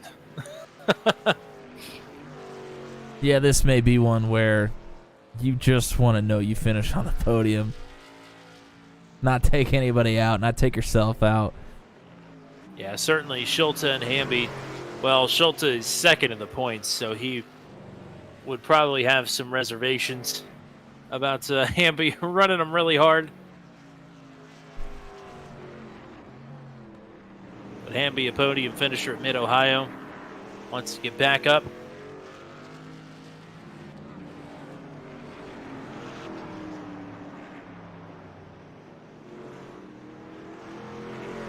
Actually, now that I say that, he was also a podium finisher at Watkins Glen.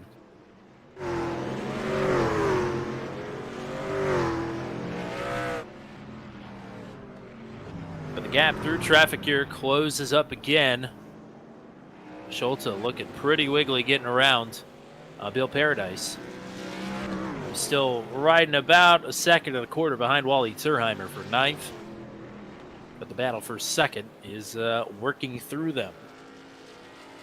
Just like a lot of our GT3, GT4 battles. Yeah, you see Hamby right here behind Paradise, who just passed Thurheimer.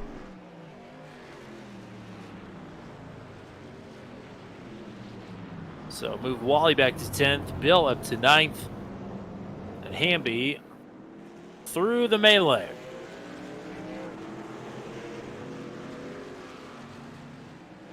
It was about 3 seconds before they caught Paradise and Thurheimer. Now it's about 3.2 seconds, so Hamby does lose a little bit of time. But Schulte in sight now. And there's nobody between them. And really nobody ahead of Andrew Schulte for nearly half the race course. Yeah, Hamby's just got to buckle down and put the laps in here. I mean, that's all you can really do.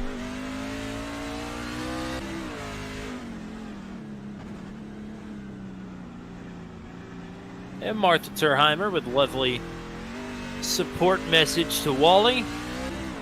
Wally's still going to get the top 10 out of this, as of now anyway.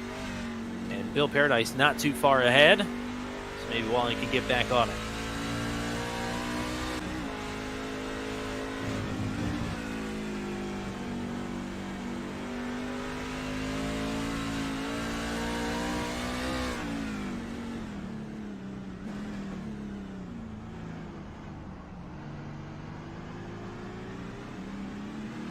Hamby's putting the work in. Gap shrunk by almost a second this last lap around.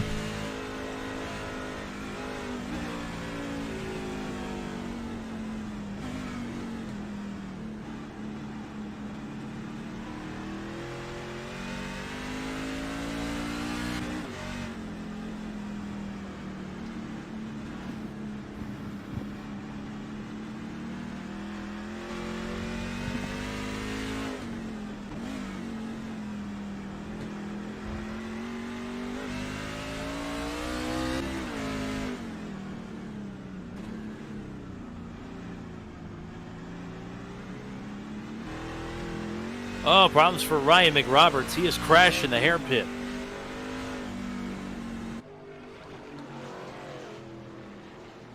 And McRoberts jumped to the pits, so big damage for McRoberts there.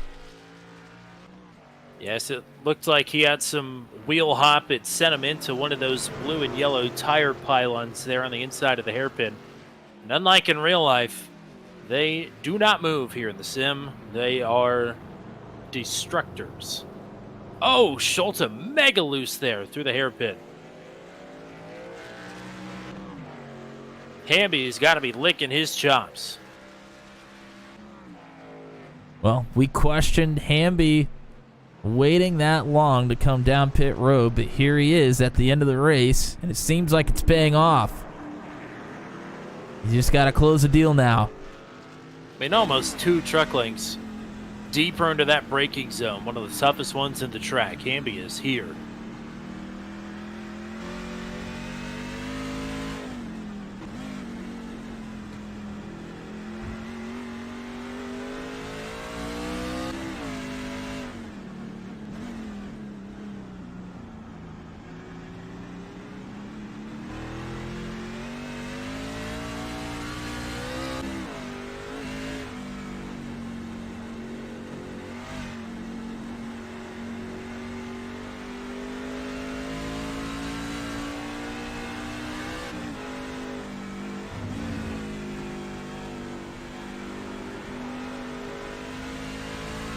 5 laps to go for Johnny Hamby to try and find a way around Andrew Schulte.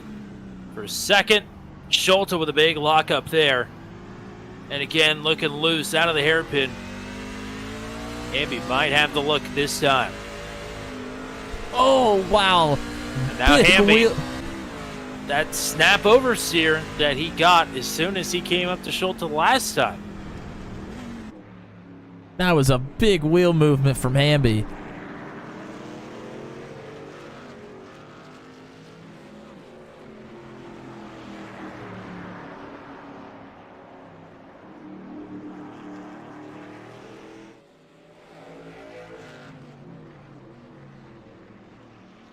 Oh, man, the back end of Schulte's truck is just looking like it wants to step out on every corner here. Oh, big sand! Lock up there! Oh, almost make contact.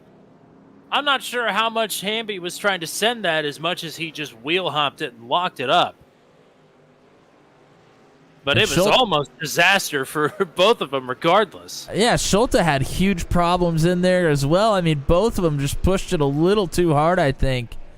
Yeah, the door was certainly open for a move, and Hamby, whether it was intentional or not, it was sent. It was absolutely signed, sealed, and delivered. Well, now Hamby's got to recover. He's got really hot tires now, and it's going to be difficult to round a comeback here in just a few laps. And Michael Milfelt behind them a lap down, but he has got almost 10 or 12 lap fresher tires than these two. So he may want to find his way through here momentarily.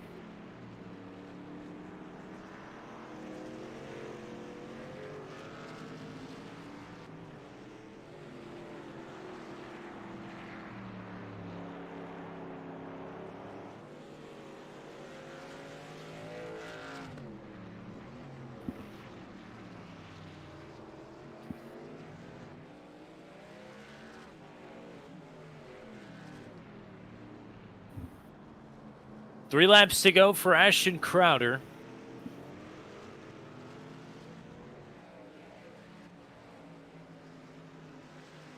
Matt Rodolasa might just make it home on the lead lap here. It's going to be close. But Andrew Schulte certainly wanted to make it home in second place.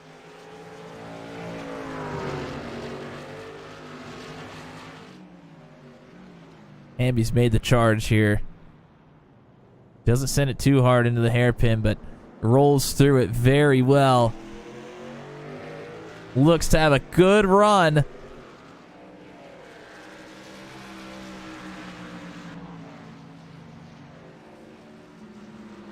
We've been setting this one up for the last 20 minutes. It's time.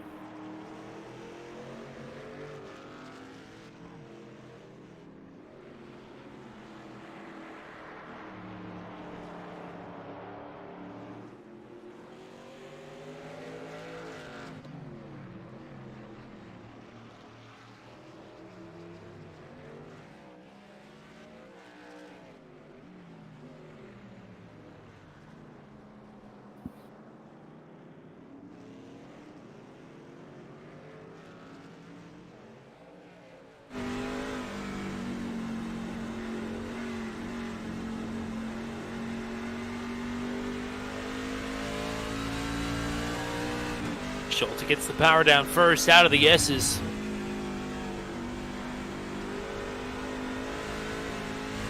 Runs wide there through the sweeper.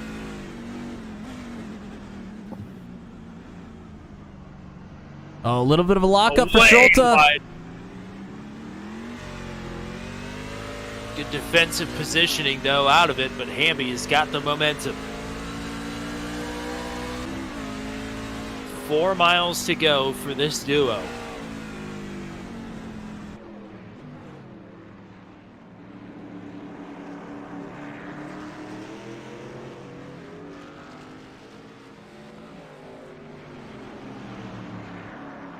Behind them, race leader Ashton Crowder to the white flag.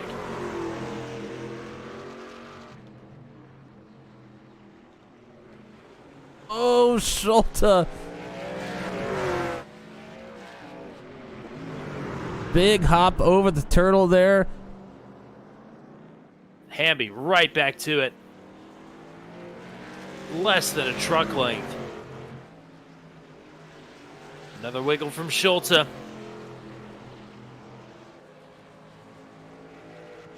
Wiggles from Hamby. I mean, they're both wiggling.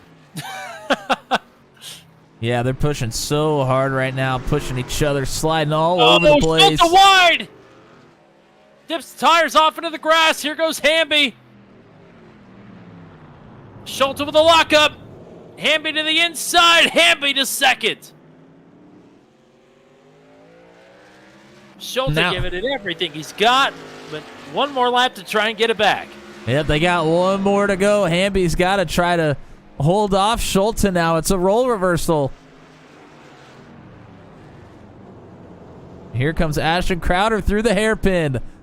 Crowder, a dominant performance from the back to the front. Another win, another road course. Ashton Crowder, the winner at Sonoma. Matt Rodolasso will be licking his chops with the second and third place drivers battling away. He might have an opportunity at a podium yet. He gets to stay on the lead lap. But it's Johnny Hamby and Andrew Schulte, second and third.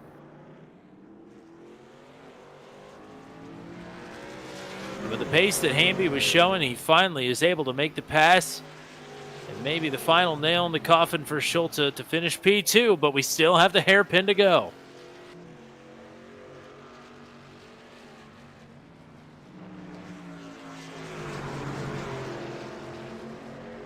Schulte got a bit of a run there out of the S's. It may not be enough.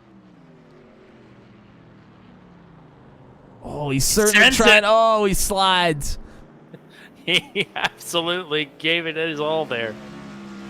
Johnny Hamby sweeps P2 in all the road courses this season.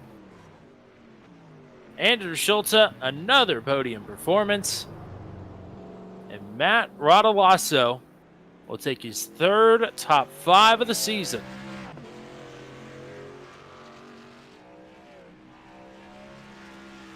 Good race here for the 49. He battled a majority of the night when a lot of the field was spread out.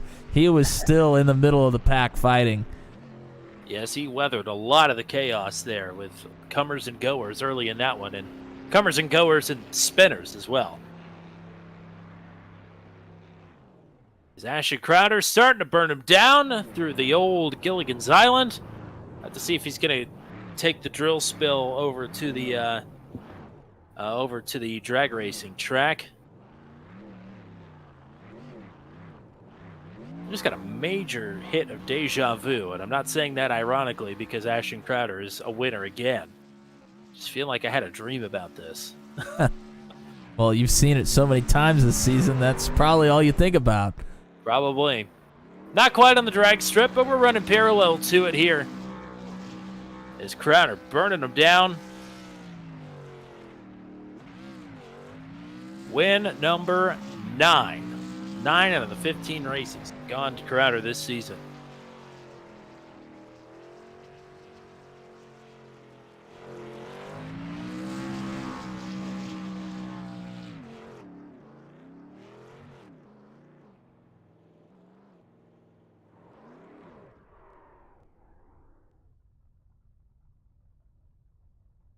That's a well-deserved celebration right there.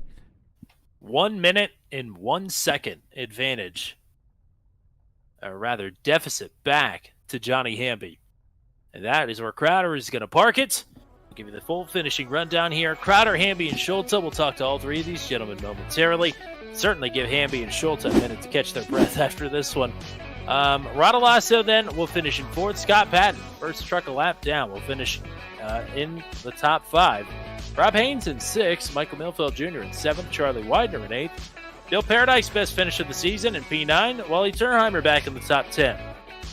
Brad Slagle in 11th, Ryan McRoberts in 12th. Boy, tough night, like you alluded to, for Justin Michael back at 13th, DNF. Matt Burkhart, DNF in 14th, Brennan Gregg likewise in 15th, Chris Voiles and Kerry Cleaver 16th and 17th. Jack Watts did not take the green flag. Well, hopefully that was enough time for them to catch their breath because it's time for podium interviews. And we'll talk right away to our third place finisher, Andrew Schulte. And a couple of spirited battles here with Johnny Hamby. Johnny finally gets around you there after so many laps of trying there with 2 to go. It certainly looked like you gave it your all there one more time into the hairpin on the final lap. But a hard-fought third place here tonight. Congratulations. Appreciate it. We were doing everything we could to keep him behind us. Once he caught me on the first run, second that Ashton pitted, I knew that I had to pit. I didn't want to give Johnny the opportunity to be in front of me coming out of the pits because I didn't think I had the pace to run him down. But I knew if I was able to keep him behind me, he'd at least have to work a little harder to catch me. Work a little harder to catch me and then still have the attempt to pass me, which congrats to him on doing that. I blew turn 10 and then it was just game over from there. Overdrove turn 11 up out of the groove at no grip to turn, and we just abused the tires that last run as well. So just happy to finish P3, I guess. We didn't hardly get any practice this week and learned all we could in the practice before qualifying, so can't really complain too much. I'm happy to finish P3, and I'm sure probably just happy to finish overall. Matt, what do you got here? Absolutely. Yeah, that was gonna kind of be my question and my point. I mean, it seemed like even when you got fresh tires on that last run, it seemed like it was still more difficult than it was right there at the beginning of the race. Track just so difficult, so slick here tonight. Yeah, it's just the concentration it takes to try and be consistent. On a road course, you're not in a car designed, or truck in this case, designed to be going back and forth. So you have an egg under the gas pedal the whole time. You're trying to keep it on the track. It's I don't even know how long we were running for, but it's certainly exhausting. And the mental focus, I mean, you got to have laser focus to be competitive. And there were multiple laps where I caught myself not paying enough attention and not running a good enough line, which may or may not have contributed to Johnny being able to run me back down, because I'm sure he also had same things going on, as I'm sure anybody did. It was pretty grueling, but yeah, like you said, just glad to be finished at this point. Over an hour and 20 minutes, that race was. So, yes, the drop of the checkers, a welcome sight for all competitors here tonight. But you can celebrate on the podium again. Anybody you want to shout out or say hello to here after this one? Shout out to the crew over at Turn 200 on YouTube. If you're watching, like and subscribe. You know, these guys, they deserve it. You guys do an awesome broadcast. I know I say it every time I'm up here, but love going back and watching. Probably one of the best broadcasts that I've taken the time to sit and watch, and really enjoy doing that. And especially the recaps that you guys have before the race. I mean, that's the extra details that you got into the whole broadcast. I think last week you had season points brought up too, which I don't know how many people actually do that too. So really neat stuff that you guys do. Love going back to watch it. Shout out to Patented Paints, Max Velocity, or the Bandit Motorsports teammates. Congrats to Ashton on the win, Scott with a P4, and Rob with P5, Rob with a P6. And we're gonna go rest after this one. Absolutely, and rest up big time because it's North Wilkesboro next week. So fantastic. Yes, I can hear the excitement. Hopefully, we can get you two better at the short track next week. But go enjoy a well-deserved podium here tonight. Appreciate it. And we'll talk to the gentleman now who has finished second in all road course races this season, Johnny Hamby, a quite hard-fought P2 to keep that moniker after the drop of the checkers here tonight. I mean, you had us watching the times, watching them closely ever since you left the pits there, running down Schulta, finally able to make that move and do it in spectacular fashion. Congratulations. Thanks, man. We were just talking about that a while ago. First off, I'm real inconsistent here. I was just telling Ashton, I'm so inconsistent at Sonoma. I can knock down a 117 flat, but my next lap might be 118.7. I just, whatever it is. So I screwed up qualifying. I got a little lucky with Justin spinning out. He just kind of gunned it up out of the hairpin. But yeah, here's what happened. Andrew is known for saving tires. And I ran him down in that first stint, and I was just waiting. I wasn't gonna make any crazy move, but I could tell he started to pull away. So I upped my brake bias a little bit on the second stint and ran the shit out of it. Oh, sorry, ran the hell out of it, trying to run him down. And so when I got to him, I burned him up. Okay, I ran my brake bias all the way forward for what I could, and that last stint, okay, it was 10 seconds. I was just easy, steady. I had three. He went 3 laps early. And we were talking about that. Like I just be easy, save them, get to them. If I got third, I was fine with that. But I wanted to see what would happen. It was honestly educational for me tonight because to back off just that little bit and just run some hopefully consistent laps and get to him and see if I had something for him. And he'd kind of worn him out. He overdrove that second to last. The last couple of turns. Kind of, he said you had it either way, but he might have held me off. But yeah, proud of that because he's a really good driver, good road racer too, and to kind of on the fly try to make some adjustments and catch somebody like that was I'm proud of that. Matt, what do you got? Well, congrats. I mean, absolutely so hard fought. You were chasing him down all night long here. That last stint you mentioned, you had to be patient and just run your laps. How difficult is it to stay focused for a half hour there on that last stint and hit your marks lap after lap, especially here at Sonoma? It's such a difficult track here tonight. It's very, and then you get the lap traffic thrown in. Of course, they're all kind of trying to find a time to let you by, both of us. I don't think it affected the race either way, but yeah, absolutely. It was like, okay, and honestly, I had a gap, so it's like, okay, let me just take it easy with that loud pedal. Let me just run some consistent laps and see what happens with some fresher tires. It was tough, but like I said, it was highly educational for me because that's a long race, man. That is a brutal race, 60 laps here. Oh, for sure. That was I was a little surprised when it was still 60 laps. And then it seemed like, I mean, of course, you tracked him down from 6 seconds in that second stint, 9 seconds in the final stint there. But then it seemed like, and maybe this was a problem when the gap was a little bit bigger as well, and you were out in clean air. But it seemed like as soon as you pulled up right behind him, the truck got very snappy. Yeah, by that time they're still worn down by the time I got to them. Even I did save them, but and I think going into the top of the hill, the hairpin, I think he broke a little earlier than I thought. I kind of locked him up. We actually got a 0x, and I was like, "Don't spin him." I just didn't want to wreck him, whatever happened. But we got a little touch there. But and I said, "Hey, sorry, locked him up." But man, my brain's fried. I'm just like, I'm done.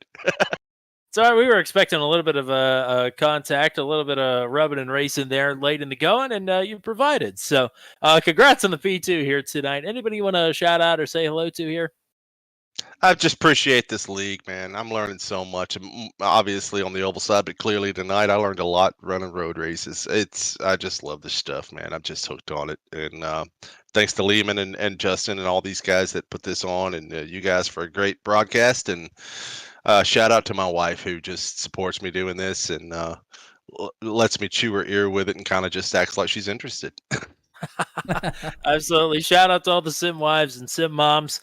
Appreciate them and appreciate you, partner. P2 and all the road course races here this season. That's fantastic stuff. So go party hard, and hopefully we'll talk to you again next week at North Wilkesboro.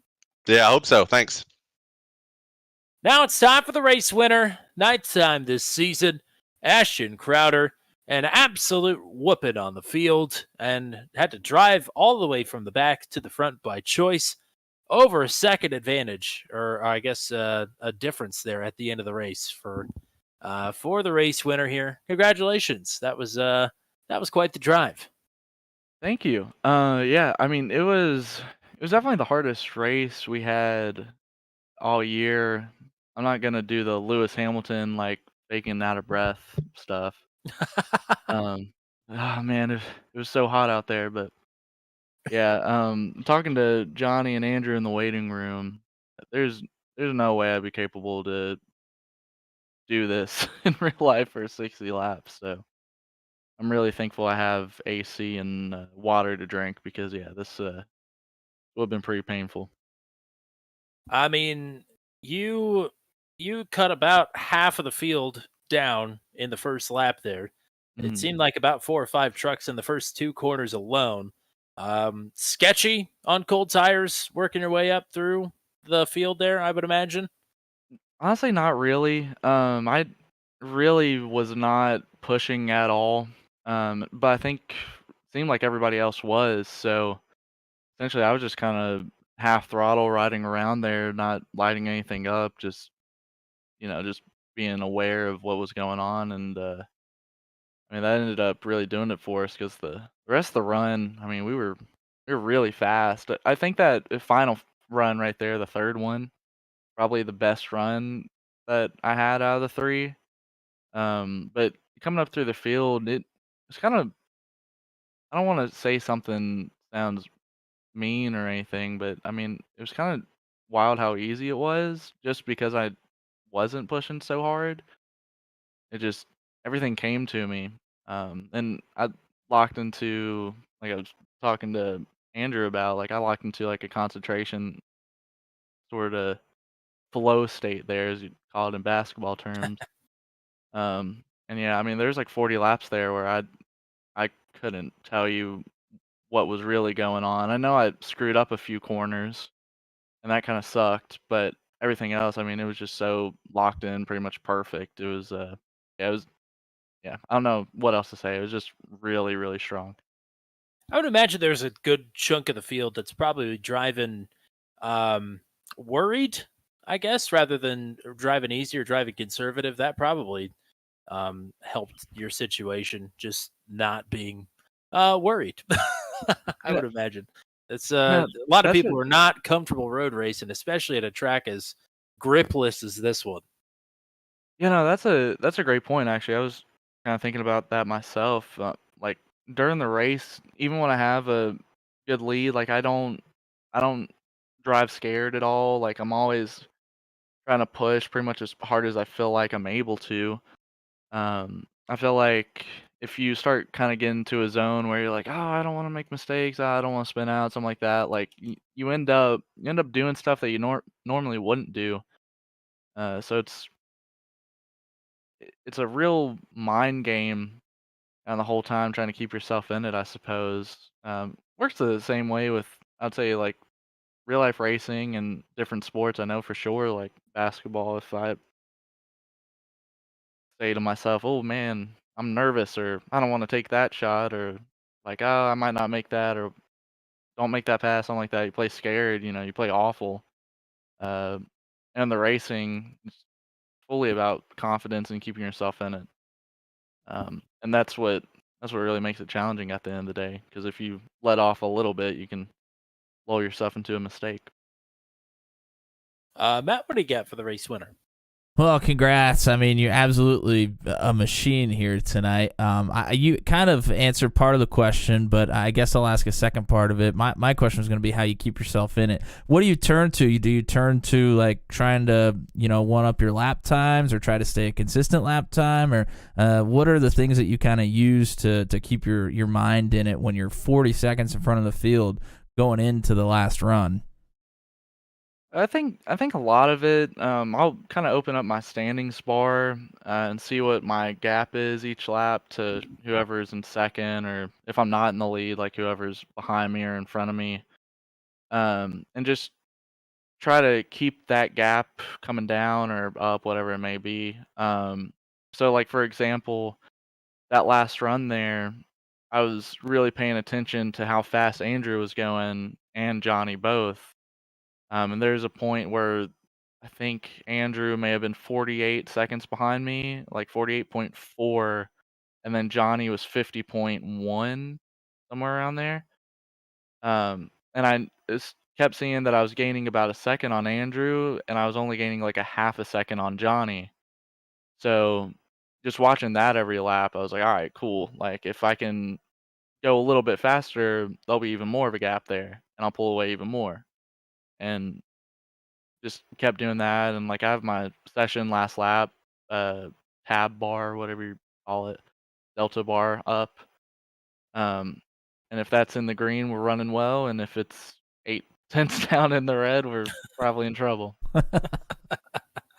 Well, another classic performance from you here tonight.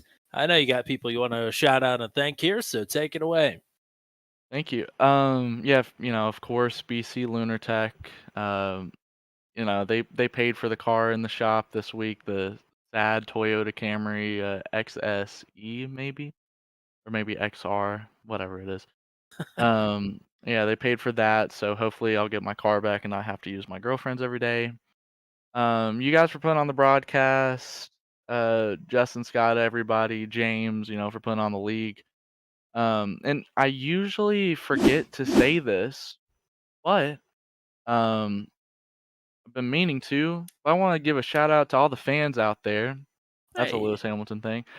I know for the people watching at home or in a hotel or hopefully not on the road, but wherever you may be, if I have a lead or if somebody else has a big lead, don't let that deter you from watching, because every single one of us, even if somebody's running better lap times than another person, we're all trying our butts off. I know for me, I'm always super sweaty after these races, and you might think like, oh, he was a minute ahead. Like, how's he sweating? It's really hard. And to run as fast as I was running, like I was almost wrecking, especially in the like final hairpin. I forget which number turn that is. I mean, I was halfway spinning out every time through there. Same thing, going up the hill 1 and 2, practically wrecking every lap. So stuff's not easy, and we all appreciate the support. Anytime I like look at the broadcast, like after the race, it's like either 8 or 10 people watching, and that's I would say pretty good for a late night Thursday. So hopefully we can get some more people watching for everybody and you guys, and yeah, just really hoping here. Last thing, extend our points lead a little bit because I'm gonna miss 2 races. Oh, Yeah, let's see. Yeah, I'm gonna miss next week in North Wilkesboro because we have. Oh man, what we got going on? Oh, we got football. Thursday night football, baby. Go Hokies. And then we got Martinsville, one of my favorite tracks. That kind of sucks. Gonna miss that one too because we're going to watch Caitlin Clark. I mean, Hokies play the Iowa Hawkeyes. So really looking forward to that. And final thing. Big shout out to Cameron, Liz Kitley's cousin. Hung out with her in Seattle. Oh gosh, hold on. My spotter is yelling at me because my engine just blew up. But anyways, big shout out to Cameron, who actually lives up near here, Sears Point. She's great. Kitley family's great, and really just appreciate all of them. and we appreciate you, partner. Thank you. Congrats on the win here. Enjoy the time off next week, and we'll see you back at Talladega, I suppose. We're gonna try. Thank you. Alrighty, Matt. We'll close up shop here. Final thoughts here on a long but fruitful night here at Sonoma.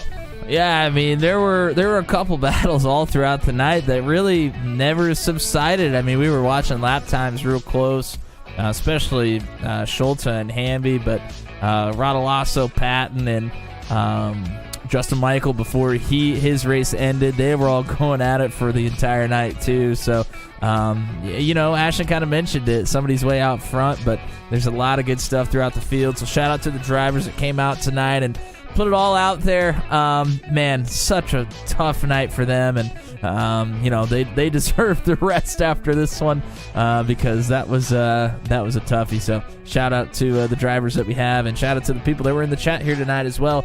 Michelle Kirk, Greg Mall, Nicholas Morris, Shelly Mall, Paola Jones, Jack Nunemacher, Race First, and Lance Ackerson.